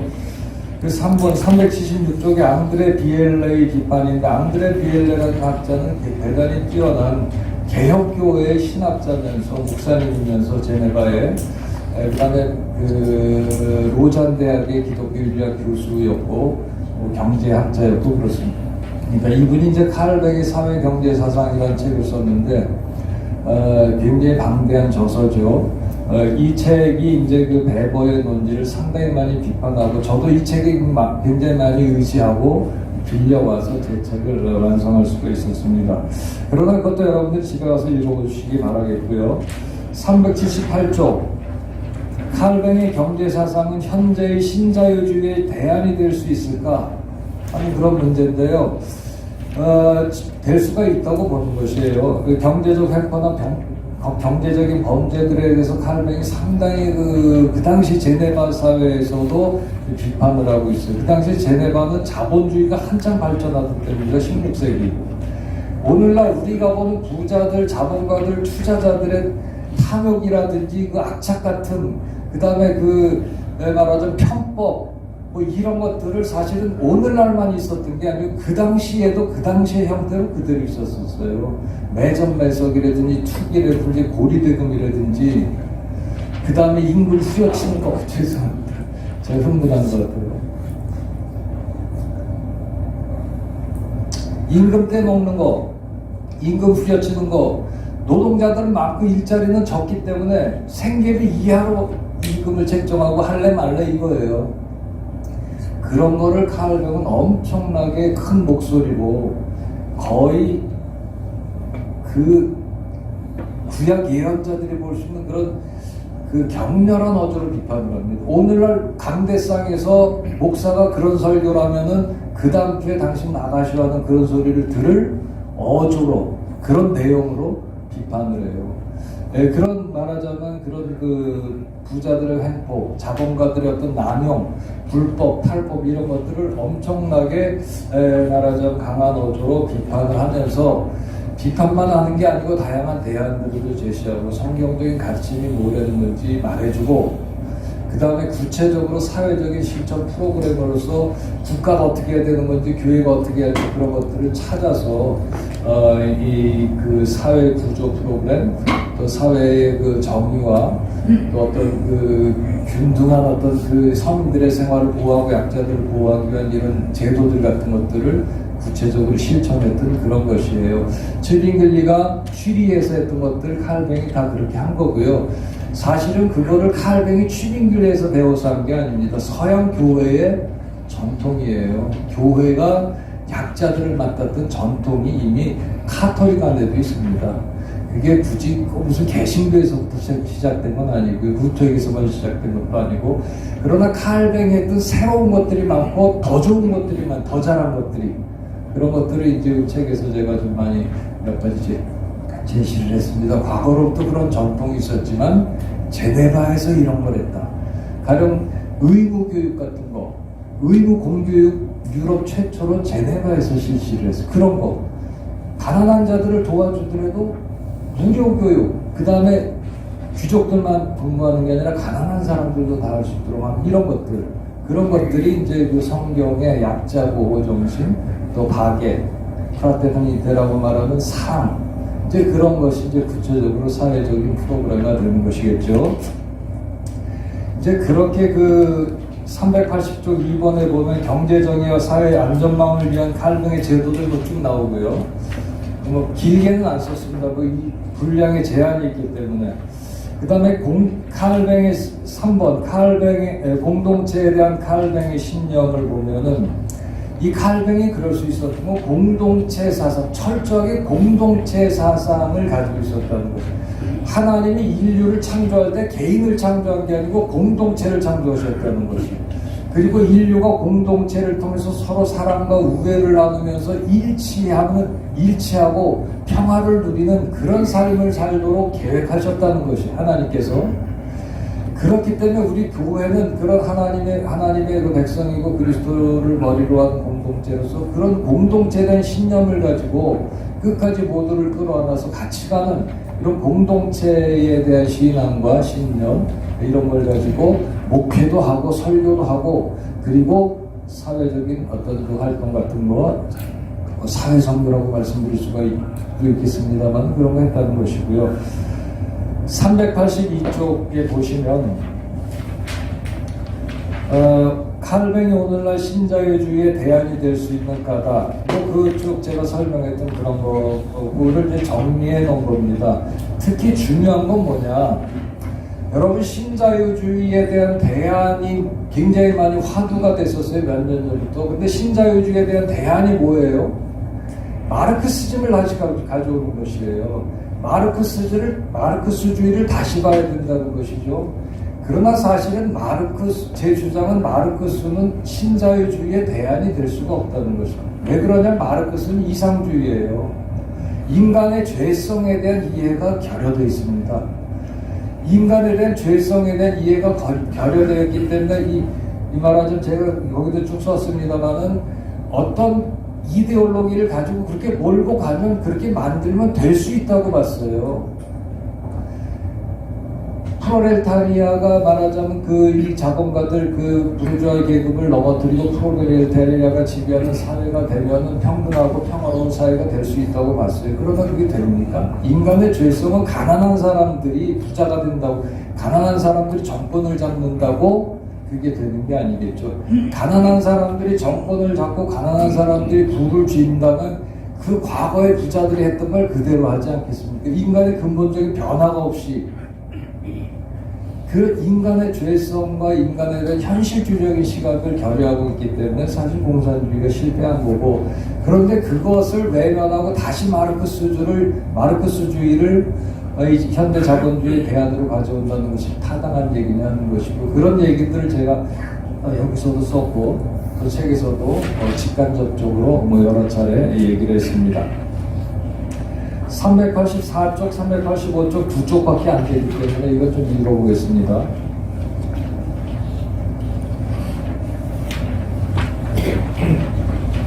오늘의 교회는 왜 칼뱅을 다시 봐야 할까? 교회 내의 문제로 들어와서 오늘날 칼뱅을 다시 봐야 하는 이유는 교회가 칼뱅을 필요로 하기 때문이다. 그러나 역설적으로 교회에서는 거의 아무도 칼뱅을 필요로 하지 않는다. 심지어는 칼뱅이 누구이며 어떤지도 제대로는 모르고 있다.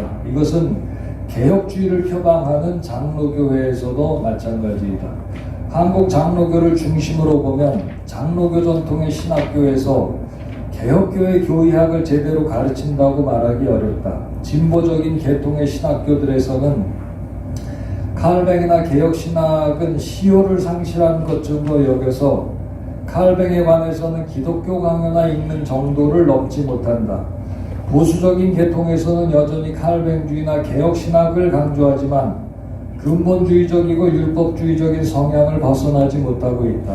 다시 말해서 한국 장로교는 어디든 칼뱅 없는 신학교육을 하고 있어서 목회자들이나 신학자들마저도 칼뱅을 모르거나 잘못 알고 있는 형편이다. 그것을 단적으로 보여주는 일화가 있다. 이 칼뱅 자본주의 고삐를 작가를 이 책을 내고 내가 내 친구인 장로교 엘리트 목사라고 할 수 있는 친구에게 보내줬어요. 몇 주 후에 전화가 왔는데, 야, 칼뱅이 그런 사람이었냐? 난 진짜 칼뱅을 나쁜 놈으로만 알고 있었다. 이렇게 얘기를 하더라고요. 같이 웃고 말았지만 이게 무엇을 말하냐면 한국 장로교의 엘리트 목사들이라고 할지라도 칼뱅을 나쁜 놈으로 알고 있다는 것이에요. 이게 뭐냐? 신학교육이 잘못된 것이고, 물론 개인적인 문제를 그 목사님이 칼뱅을 안 배웠고 모른다는 개인적인 문제를 치부할 수 있겠지만, 그러나 대체적인 정서가 칼뱅 나쁜 놈으로 나쁜 사람으로 알고 있고 잘 모르고 있고 그런 것이 현실인 것을 부정할 수가 없습니다. 제대로 된 교육을 신학교 때부터 했더라면 그럴 수 있겠느냐 하는 것입니다. 그 패러그래프 384쪽 맨 밑에 패러그래프입니다. 한국 교회가 특히 장로교회들이 칼뱅의 신학과 그 신학에서 나오는 목회적이고 사회 경제적인 실천들을 체계적으로 또한 구체적으로 알아야 한다는 것이다. 그리고 그 신학의 토대에서 오늘 우리의 현실을 분석하고 비판하며 대안적인 방향과 방안들을 제시해야 할 것이다. 예수는 내가 곧 길이요 진리요 생명이라고 했는데 누가 예수이고 어디에서 예수를 찾을까? 세상 사람들에게는 바로 교회가 예수이고 교회에서 예수를 찾지 않는다.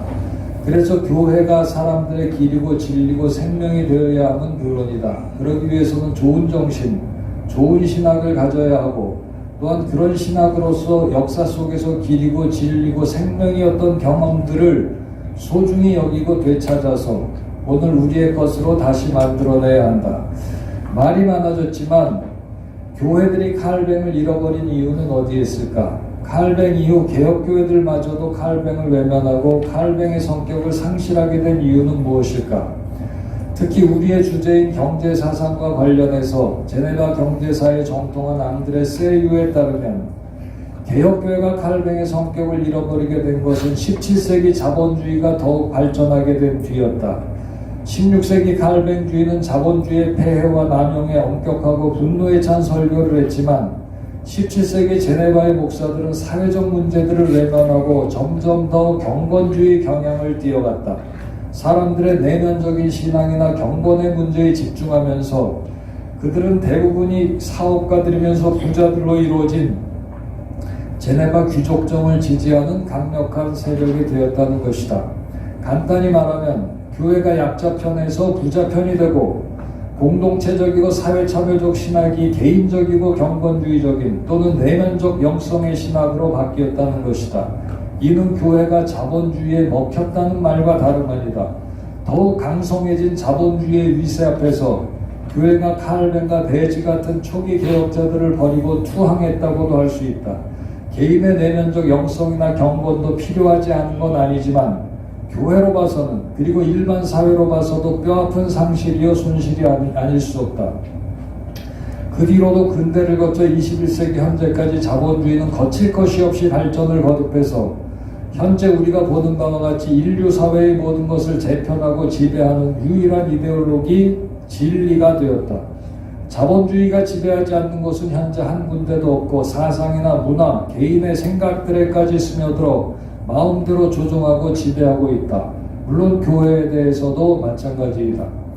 오늘날 교회는 근대 경건주의 같은 개인의 작은 차원이나 내면 생활에 국한된 신학을 유지하는 한편 보다 적극적으로는 개인의 부나 성공을 신의 축복과 구원의 표시로 해석해서 부의 획득과 사회적 성공에 매달리는 그리스도인들을 양산하고 있다. 이른바 번영신학이나 성공신학 같은 것들로서 교회들 자신이 그것을 바탕으로 양적인 성장과 확장에 앞장서서 모범을 보이고 있다. 교회의 현실이 그렇기 때문에 교회가 겉으로는 성대하고 화려한 것 같지만 실제로는 왜소하고 빈약한 형국이라고 해도 과언이 아니다.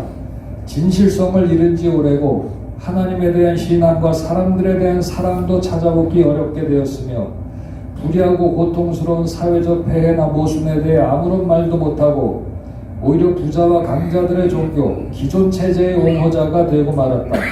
17세기에 자본주의에 먹혔던 교회가 자본주의의 위장에서 소화된 뒤에는 이제는 자본주의의 생체가 되고 수족이 되었다는 느낌이다.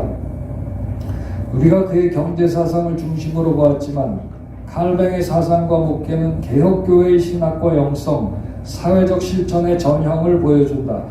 그래서 오늘날 정체성을 잃고 말하자면 교회 아닌 교회가 되고만 한국 개혁교회들에게 칼뱅처럼 필요한 존재는 없다고 단언할 수 있다. 칼뱅의 저술들과 신학, 그의 역사를 되찾아 깊이 이해하고 계승하는 일을 더 이상 미룰 수 없는 이유이다. 바로 그것이 교회가 올바른 위상과 방향을 되찾는 길이고 동시에 자본주의의 폐해가 심한 현대사회 속에서 공동체 의식을 함양하고 사회정의와 공평을 이루며 빈곤과 소외의 그늘에서 고난당하는 약자들을 변호하고 지원하는 세상의 빛과 소금이 되는 길이라고 믿는다. 네, 이상으로 마치겠습니다. 감사합니다. 네, 질문 있으시면 질문을 받도록 하겠습니다. 의견 있으시면 주셔도 괜찮고요. 네, 홍성표 목사. 질문을 많이 하니까 내가 욕을 많이 먹는데 그 질문을 해야겠습니다.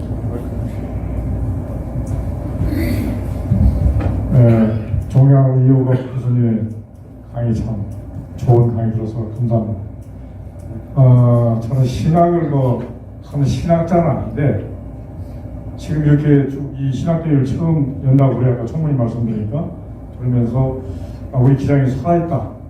사실 그동안에 6장에서 10년을 목회하고 와서 기장을 보니까 제 나름대로 완전히 죽어가고 있다 하는 느낌을 가져서 굉장히 비판적인 말을 내가 많이 쓰고 교단 내에 그랬는데 이번에 보면 기장은 참 훌륭한 분들이 많고 살아있다.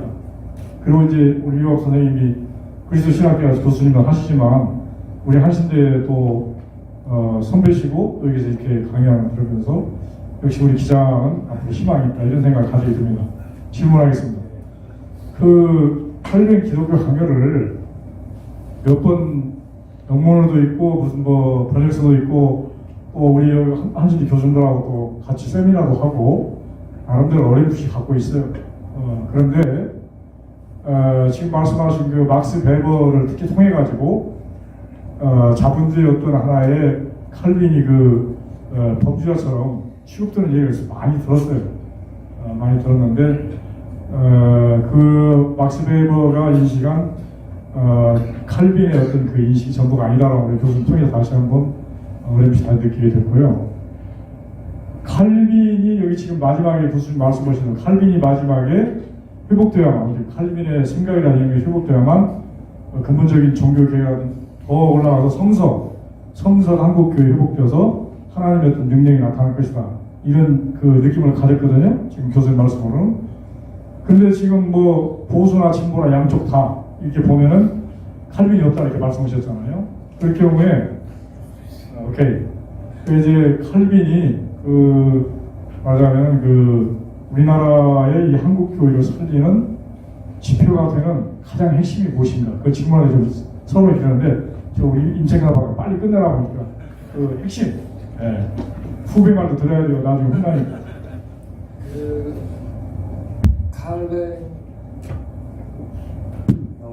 칼뱅 신학과 사상 교회의 핵심은 결국은 교리학적으로 다양한 차원에서 얘기할 수도 있겠습니다만 하나님의 영광의 신학이라고 말씀드릴 수가 있겠습니다.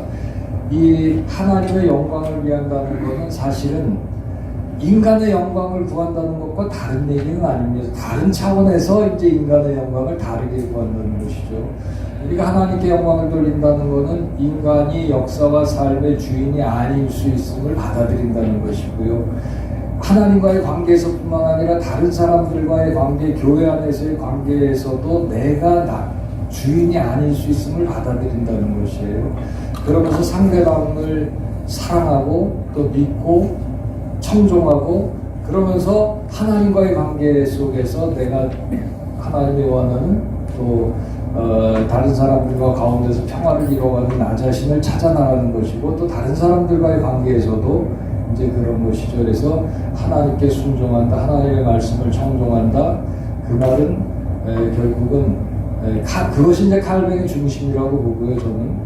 그러면서 이제 그 속에서 자기를 내려놓고 하나님의 뜻에 자기를 맞춰 나가는 그러면서 자기를 찾기도 하고 자기를 실현해 나가기도 하는 이제 그런 거가 되겠습니다. 그래서 하나님의 영광의 신학을 그런 식으로 좀 표현할 수가 있겠고요. 그러나 다양하게 여러 가지 차원에서 얘기할 수가 있겠고요. 기독교 강요라는 책도 있고 성경 주석도 있고 그런데 왜 우리가 칼뱅을 모르느냐 할 때 아까 제가 목사님하고 한번 얘기를 했는데요. 그거를 적절한 주석과 강의를 통해서 배워야 돼요. 그 책만 가지고 전문가가 아닌 사람들이 잘 알 수가 없습니다. 어렵고 재미없고 그 속에서 길을 잃어버리고 뭐가 뭔지 모르고 그래요. 그래서 적절한 주석과 해석을 통해서 배워야 됩니다. 우리가 처음에 학교 들어갈 때 3월달 되면 교과서들을 잔뜩 받잖아요. 그 아이들이 이렇게 비교할 수가 있겠어요. 그 아이들이 그 교과서를 가지고 아느냐 이거예요. 한 학기 동안 선생님하고 배워가면서 그 다음에 한 학기 끝나면서 그걸 아는 것처럼 칼뱅도 많은 자료들, 저서들이 있다고 해서 그것이 믿게 되는 게 아니고 적절한 전문적인 지식을 가진 분들로부터 잘 배우고 또 이해해서 자기 것으로 삼아서 자기 사상, 자기 목회, 자기 역성으로 또 창조적으로 개선할 필요가 있겠죠. 칼뱅이 얘기하는 게 아니라 칼뱅이 말하고자 했던 게 무엇인지를 이해하는 게, 칼뱅이 교회를 통해서 하나님의 말씀을 통해서 사고자 했던 게 무엇인지를 잘 이해하는 게 중요하다고 하는 것이죠. 뭐 그런 말씀을 드릴 수가 있겠습니다. 네, 감사합니다. 또 다른 분? 네, 이응상 목사님.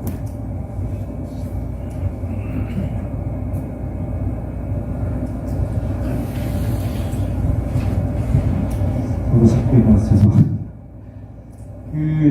제네바의 교회가 칼빈이 있었을 때는 굉장히 정의감 있고 사회 개혁적이고 또 분노하는 그런 설교 패턴에서 17세기로 넘어오면서 경건화되고 개인화돼서 사회 정의감을 잃어버렸다는 그 이유를 그냥 자본주의에 의해서 잠식당했다, 그렇게 표현하셨는데 꼭 그 이유만 아니었을 거라 생각되거든요. 그러니까 저희가 그런 문제의식을 가지고 기장이 민중개혁이 시작된 거잖아요. 사회개혁을 외쳤고 정의를 외쳤고 정치개혁을 외쳤는데 저희 교단이 시작한 민중개혁운동이 상당한 의미를 가졌음에도 불구하고 또 상당히 많이 이제 흐려지고 있는 이유가 단지 신자유주의에 의한 잠식당했다라고만 말할 수 없는 면이 있는 거잖아요. 교회 내적인, 그러니까 16세기 교회에서 17세기 제네바 교회로 넘어가면서 교회 내적인 어떤 요소는 없었는데, 우리 한국 기독교 장로회의 민중개혁 운동이 더 성장하고 더 성공하지 못하고 난관에 부딪힌 교회 내적인 이유는 없었는지. 예, 좋은 질문이신데요. 교회 내적인 이유는 사실은 뭐 여러 가지로 설명드릴 수가 있겠는데요. 이 츠링글리도 그렇고 마틴 루터도 그렇습니다만 칼뱅도 이 종교적인 천재들이라고 말씀드릴 수가 있습니다. 신학적으로도 그렇고 영성적으로도 그렇고 이 칼뱅이 기도문을 보면 진짜 감동 많이 받습니다. 얼마나 아름답고 깊이가 있는 기도인지 몰라요. 그런 천재들인데 그 칼뱅을 충분히 잘 이해하지 못한 내부적인 목사들의 어떤 그런 것들 있겠죠. 칼뱅 교육 엄청나게 시켜서 매주 금요일 날마다 모여서 목사들을 교육시켰습니다. 제네바라는 사회가 좁기도 했기 때문에, 츠링글리도 그랬죠. 제네바 사회라는 사회가 좁기도 했고 목사들 다 모아봐야 6명이었습니다. 6명에서 제네바 교회를 이제 만나게 됐는데 철저하게 교육을 하고 그러면서 칼뱅의 그 영성과 신앙이 데오도르도 배주까지 이어져요. 그러나 그 이후로는 잘 이어지지 못하는데 그 17세기, 18세기가 되면 신학사에서도 종교개혁에 살아있는 하나님의 말씀의 신학이 교리화되고 굳어져 버리잖아요. 그래서 정통주의가 되고 이런 식으로 되는 것처럼 그 생명력, 맛을 잃어버리는 그 결과가 나타나는 거죠. 교회 내부의 목사들이 그걸 치열하게 자기 것으로 받아들이는 그 일에 등한시했거나 아니면 실패했기 때문에 그랬다고 말씀드릴 수가 있겠고요. 이 앙드레스 에우레는 경제사랍니다. 헝가리 사람인데요. 파리에서 활동해 파리 대학 교수인데 이 사람은 경제사적으로 봐요. 실제적으로 아주 다양하게 보는데 제네바의 목사들이, 제네바의 자본가들이 이 기본적인 신앙이 있어서 자기들의 부는 하나님께서 주셨다는 기본적인 신앙이 있었어요. 그래서 하나님께서 이렇게 우리들에게 부를 주셨으니까 우리도 갚아야 된다. 자본주의적인 생각이 들어서 목사들을 자기 자식들 중에 하나를 목사로 바쳐요. 그러니까 목사들이 부자 출신이 되는 거예요. 부자 출신들, 귀족 출신들, 정치가들, 자제들이 이제 목사가 되면서 굉장히 말하자면 순화되는 거죠.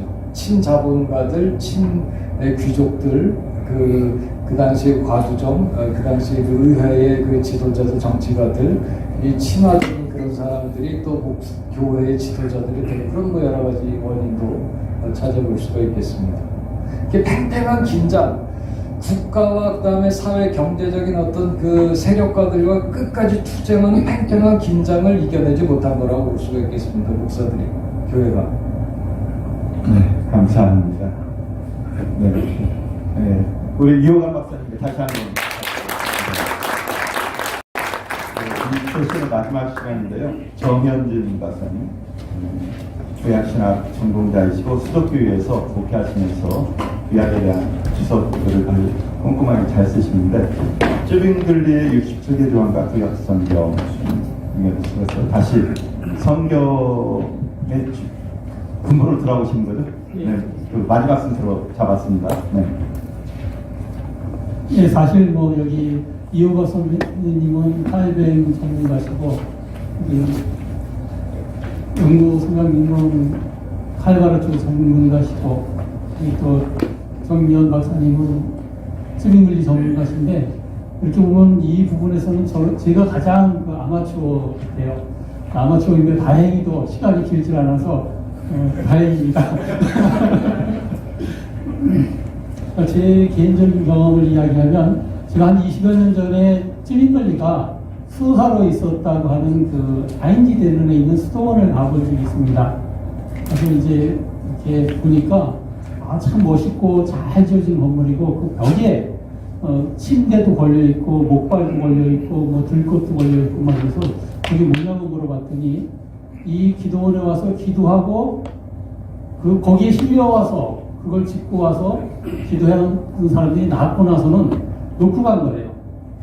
굉장히 유서 깊은 기도원이었는데 마침 12시쯤이 되니까 정규 기도 시간이 돼서 그곳에 있는 약 50여 명의 수도사님들이 기도하러 나오시더라고요. 기도하러 나오시고 들어가시는 것을 이렇게 보고 나서 아내랑 같이 나왔는데 아내가 차를 타고 가면서 뭐라 그러냐면 저 수도사님들이 왜 그 도살장에 끌려가는 소같이 보이지? 그러는 거예요. 또 제가 그 언젠가 떼제 공동체에 가서 일주일을 머문 적이 있었는데 8명이 한 방에서 같이 자지 않습니까? 그 가운데 프랑스인 수도사가 한 사람이 있었어요. 제가 그 사람한테 일주일 동안 하루에 200번 이상 들은 얘기가 뭐냐면 할렐루야 아멘, 그 다음에 수도원장 XX. 이 할렐루야 아멘하고 수도원장 XX하고 이거 어떻게 연결이 되는지 모르겠는데 아무튼 그런 거를 들으면서 우리가 신앙인으로 산다고 하는 것, 특별히 성직자로 산다고 하는 것이 어떤 것인가 하는 생각을 하게 됐습니다. 제가 이 쯔빙글리에 관해서 67개의 조항들을 살펴보겠는데요. 390쪽에 보시면 세 번째 패러그래프에 종교개혁 운동 과정에서 그는 성경에 있는 내용을 말하고 성경에 없는 내용을 말하지 않고자 했다. 그는 아디아포라의 입장에선 루터와는 달리 디아포라의 원칙에 섰다. 곧 성경에 어떤 내용이 있으면 그대로 따라가고 성경에 그런 내용이 없으면 금지하는 원칙을 따랐다. 루터는 성경에 반대되지 않는다면 전통적인 것들을 존중했던 반면 쯔빙글리는 성경에서 존재 여부를 보장하지 않는 것들을 다 없앴다. 바로 이 점에서 루터와 쯔빙글리의 종교개혁의 여러 가지 다른 모양들이 나타났습니다. 그 아래로 내려가면 이 67개의 조항은 크게 두 부분을 나눈다. 첫 16개 조항은 성경적인 원리들을 제시하는 부분으로 성경이 나의 기초다라는 쯔빙글리의 선언이다. 그 뒤에 52개 조항은 로마 가톨릭교회 교리와 주장을 비판하는 것으로 개혁의 필요성을 강조한 것이다. 그래서 이렇게 67개 조항을 크게 두 가지 성격으로 나눠볼 수가 있습니다. 시간 관계상 모든 것을 다 살펴볼 수 없어서 먼저 1조 항을 보겠습니다. 392쪽입니다.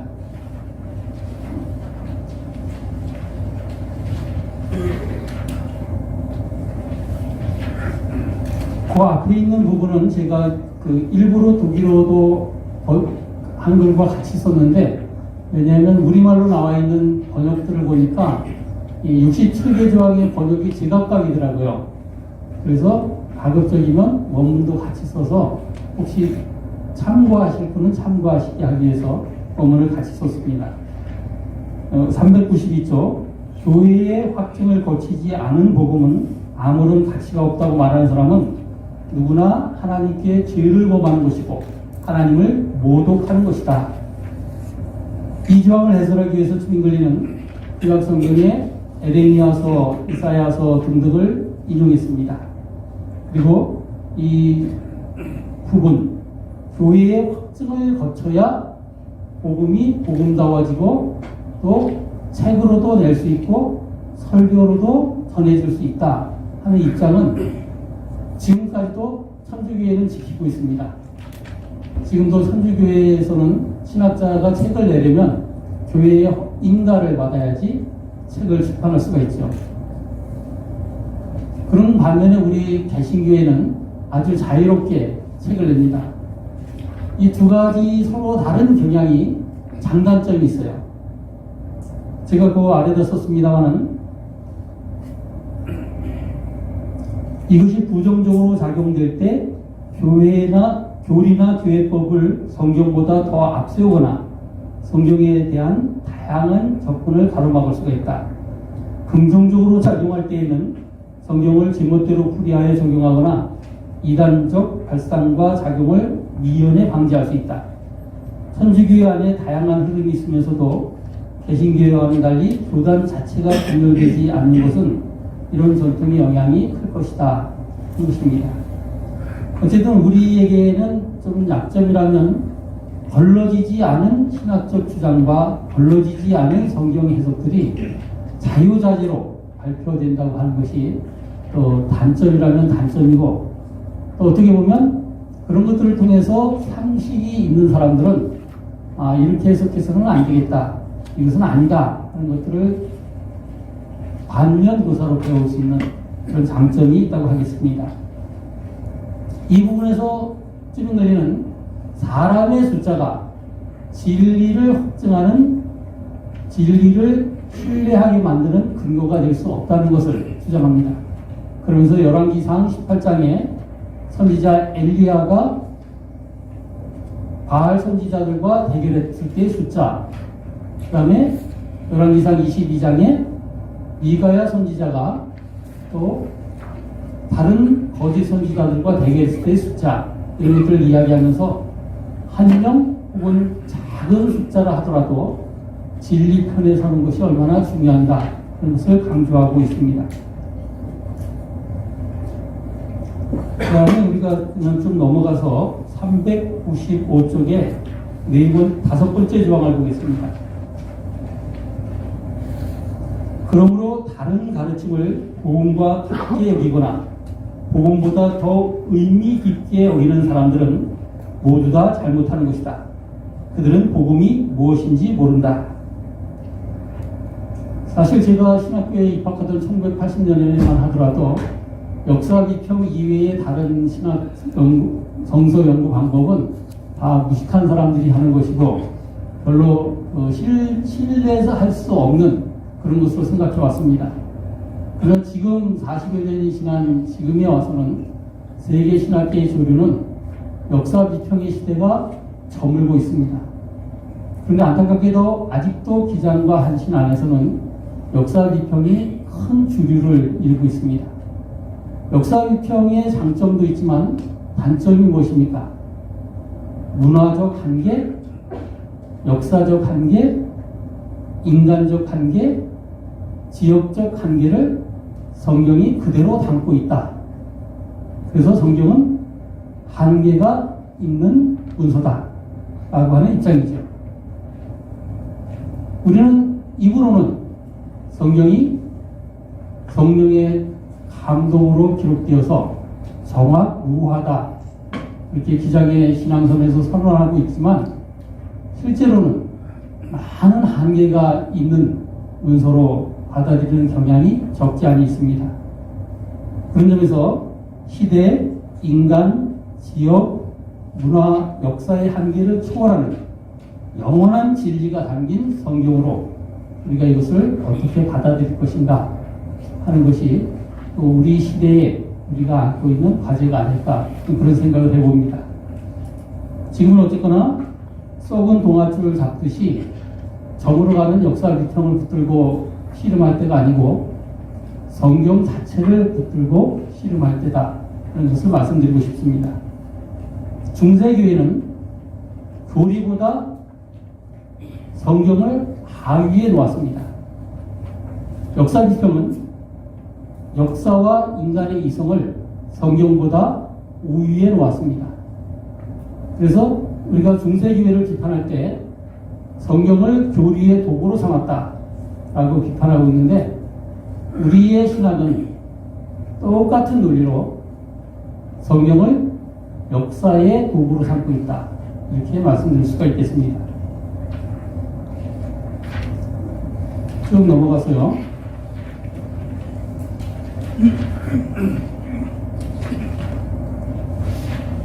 마지막 401쪽 16번을 보시겠습니다.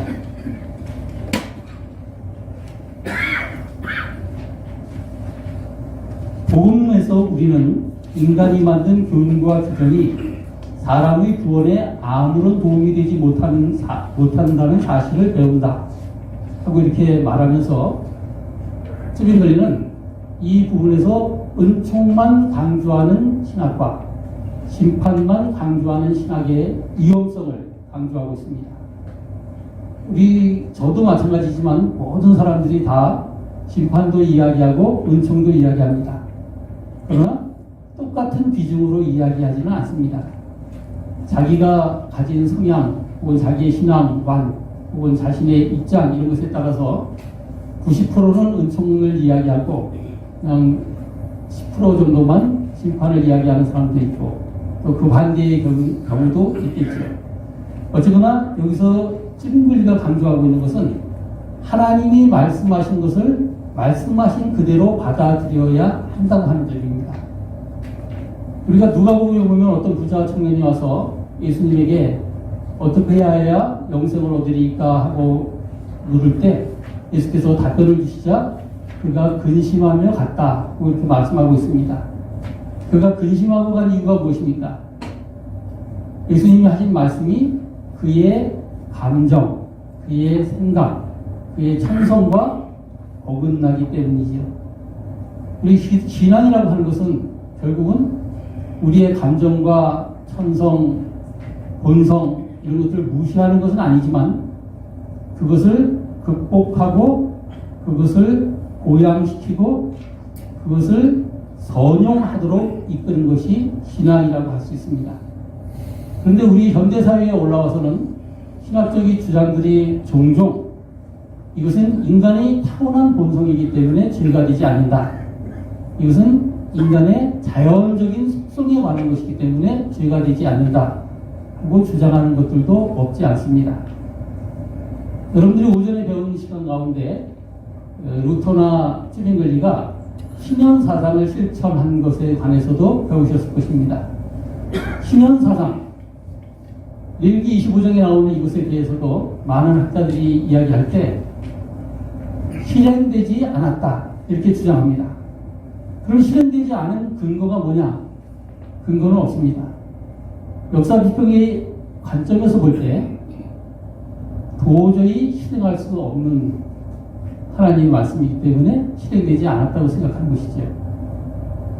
그러나 아까도 말씀드렸던 것처럼 신현의 그 사상은 인간이 타고난 본성이나 천성이나 욕망이나 욕구에는 어긋나는 것입니다. 오늘 마치 교회들이 돈이 좀 생기면 부동산도 사고 기도원도 사고 수련원도 사고 보도도 사고 자꾸 늘려나가는 것이 본성인 것처럼 생각하듯이 그렇게 되는 것이죠. 그러나 성경은 분명히 말씀하시기를 우리가 그런 본성에 따라갈 것이 아니라 하나님께서 말씀하신 말씀에 따라가야 되고 그 말씀의 의미를 가르쳐 주시는 것은 사람이 아니라 성령이라고 하는 것을 분명히 말씀하고 있습니다. 그래서 우리 개혁신앙이 강조하고 있는 것은 데우스 픽시트, 하나님이 말씀하셨다. 대표적인 본문이 창세기 22장 아닙니까? 아브라함이 어떻게 자기 본성에 따라서 자기 인간의 속성에 따라서 이삭을 바칠 수가 있었겠습니까? 아브라함은 하나님이 말씀하신 것의 내용을 생각한 것이 아니라 이 말씀을 누가 했느냐 하는 것에 초점을 맞추다 보니까 따라갈 수가 있었던 것입니다. 우리 기장도 뭐 한국교회가 대부분 비슷합니다만은 종교개혁을 기념하고 이렇게 기억하고 또 행사를 할 수는 있어도 종교개혁을 실행할 수 있는가 하고 물어야 될 때가 된 것 같습니다. 기념과 기억을 넘어서 실행할 수 있어야만 될 텐데 그 실행할 수 있는 힘은 어디서 나오느냐? 결국 데우스 픽시트, 하나님이 말씀하시기 때문에 그것이 비록 나의 본성이나 나의 욕망이나 나의 계획과 다를지라도 하나님의 말씀이기 때문에 따른다. 이것에서 가능하리라고 생각합니다. 예, 감사합니다. 감사합니다. 이번 세션 마지막 강의였습니다. 다시 또 성경 말씀대로 해야 된다는 그 계획 전통을 다시 한번 강조해 주셨는데 혹시 질문 있으시거나 의견 있으시면 주시고 마치도록 하겠습니다. 네, 말씀해 주시기 바랍니다.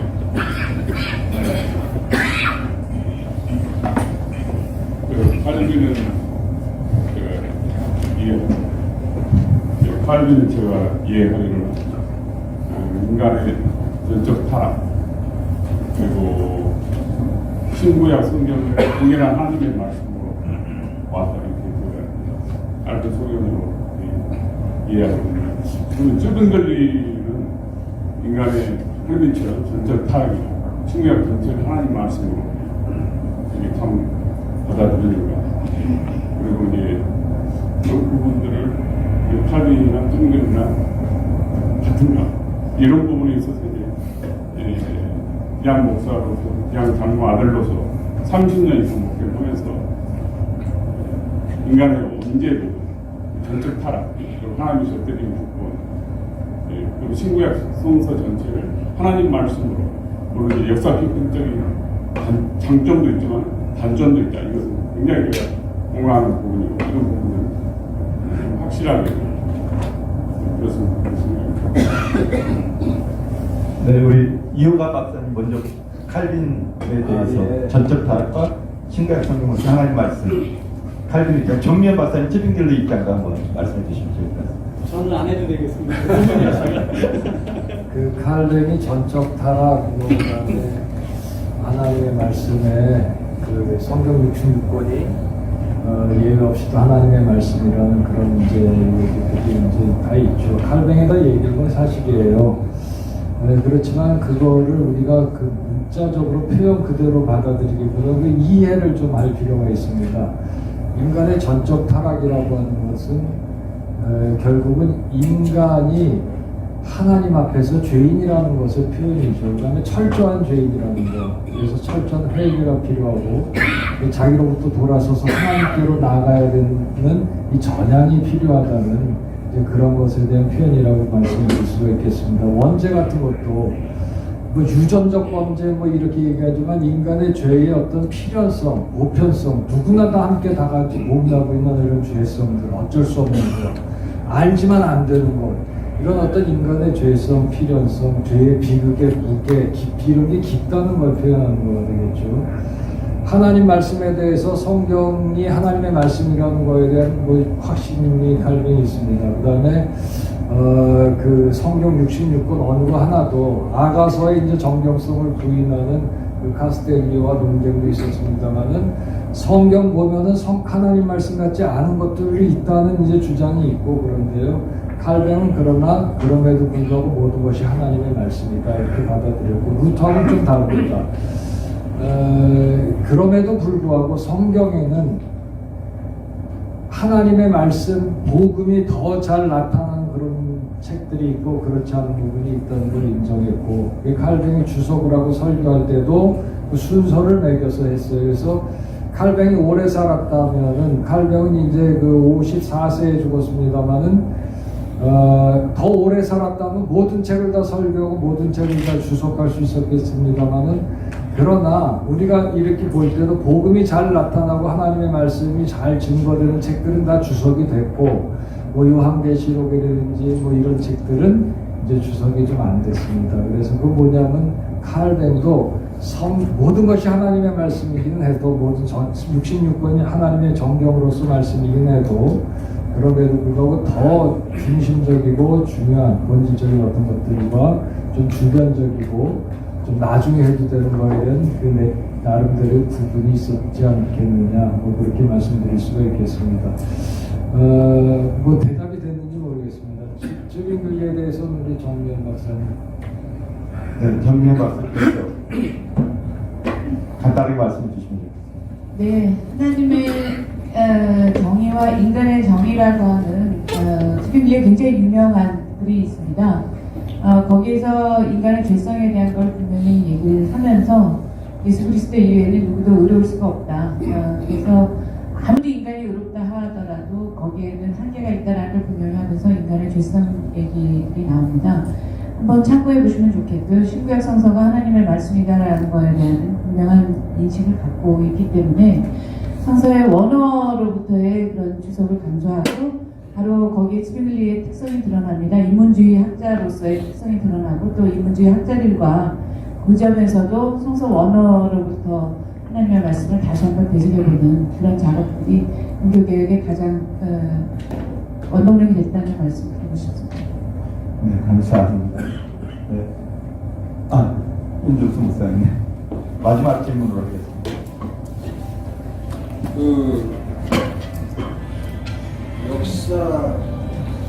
역사 비평이 성경을 역사의 도구로 생각했다.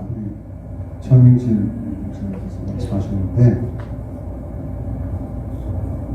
그러면 그 역사적인 인식 없이 성경을 어떻게 해석할 수 있겠는가? 그 역사 속에서 그 성경이 쓰여졌고 고백된 것인데, 예수께서도 그 역사 속에서 화육하셨는데 그 역사적인 그 인식이 없이 성경을 해석할 수 있겠는가? 문화나 어떤 컨텍스트 없이. 그래서 아까 좀 혼돈이 오는데 역사 비평이라는 것이 그 성경을 해석하는 기본적인 어떤 학문적으로 그 신앙 고백적으로 이해하는 기본적인 어떤 그 방법론인 거지 절대는 아니겠지만, 그러나 거기 그런 학문적인 그런 그 이해를 가지고 그 우리가 이 역사 속에서 그 성서의 본문을 다시 해석하고 증거하는 그런 사명이 이제 목회자 설교자들이 있는 거잖아요. 그런데 그 역사 비평을 부정하는 같은 그 느낌이 들어서 그 하나님의 그 이제 하나님이 말씀하셨다. 그 하나님께서 말씀하신 것이 그 역사 속에서 말씀하신 것이지 어디 그 보편적이고 우주적인 상황이 아니잖아요. 그 역사 속에서 말씀하신 것이지. 그러니까 이런 인식을 가지고 우리가 이 현장에서 하나님의 말씀을 전해야 되지 않겠는가 이런 생각이 드는데 어떻게 생각하십니까? 지금 우리 시대를 가르쳐서 흔히 역사 비평 이후의 시대라고 이렇게 얘기를 합니다. 마치 포스트 모더니즘 시대인 것처럼 이전에 이제 모더니즘 시대였다면 지금은 포스트 모더니즘 시대 아닙니까? 그러니까 이전에는 역사 비평 이전의 시대를 거쳐서 역사 비평의 시대를 거쳐서 역사 비평 이후의 시대를 살고 있습니다. 다시 말해서 역사라는 것은 성경을 이해하는 하나의 도구가 될 수 있습니다. 일언정 역사라고 하는 것이 성경을 이해하는 열쇠가 될 수 있다고 하는 것입니다. 예. 이 이것은 부분은 굉장히 어렵네요. 나도 혼돈이와. 예, 저도 아까 말씀드린 것처럼 역사 비평 이외의 모든 방법은 다 무식하고 쓸모없는 방법으로 배워왔기 때문에 나름대로 많이 시간이 힘들었습니다. 없다니까 논쟁 안 하려고 합니다. 네, 우리 기타님 박사님 혹시 한 말씀 하실까요? 역사 비평에 대해서 우리 신학학자신데 저는 제 발표 때 얘기 다 했어요. 여기 3마디만 다시 팁으로 네, 우리 신학학 박사님. 그러니까 성서가 역사 비평. 제가 이해하기에는 성서가 역사 비평의 도구라기보다는 그냥 성서를 좀 더 잘 이해하기 위해서는 그런 방법도 필요하다. 이 정도로 이해하면 좋을 것 같습니다. 그리고 제가 이해한 거는 성서 비평학적인 방법이 나오기 전에 예수와 바울도 그런 방법을 썼다. 이렇게 저는 안내를 해드리고 싶습니다. 감사합니다. 네, 감사합니다. 시간. 우리는 왼수예요. 네, 우리 발표하신 네 분에게 다시 한번 박수 한번. 네, 고맙습니다. 네, 표현 말씀 인사하고 안내하고 마치도록 하겠습니다. 긴 시간 정말 수고하셨습니다. 이제 만찬의 시간을 기다리고 있습니다. 우리 이사장 안경준 목사님께서 만찬을 베풀어 주시기로 하셨고 또 만찬을 또 주재하시겠습니다. 네, 만찬장으로 옮겨서 식사를 하시면서 즐거운 한다는 시간을 배우겠습니다. 감사합니다.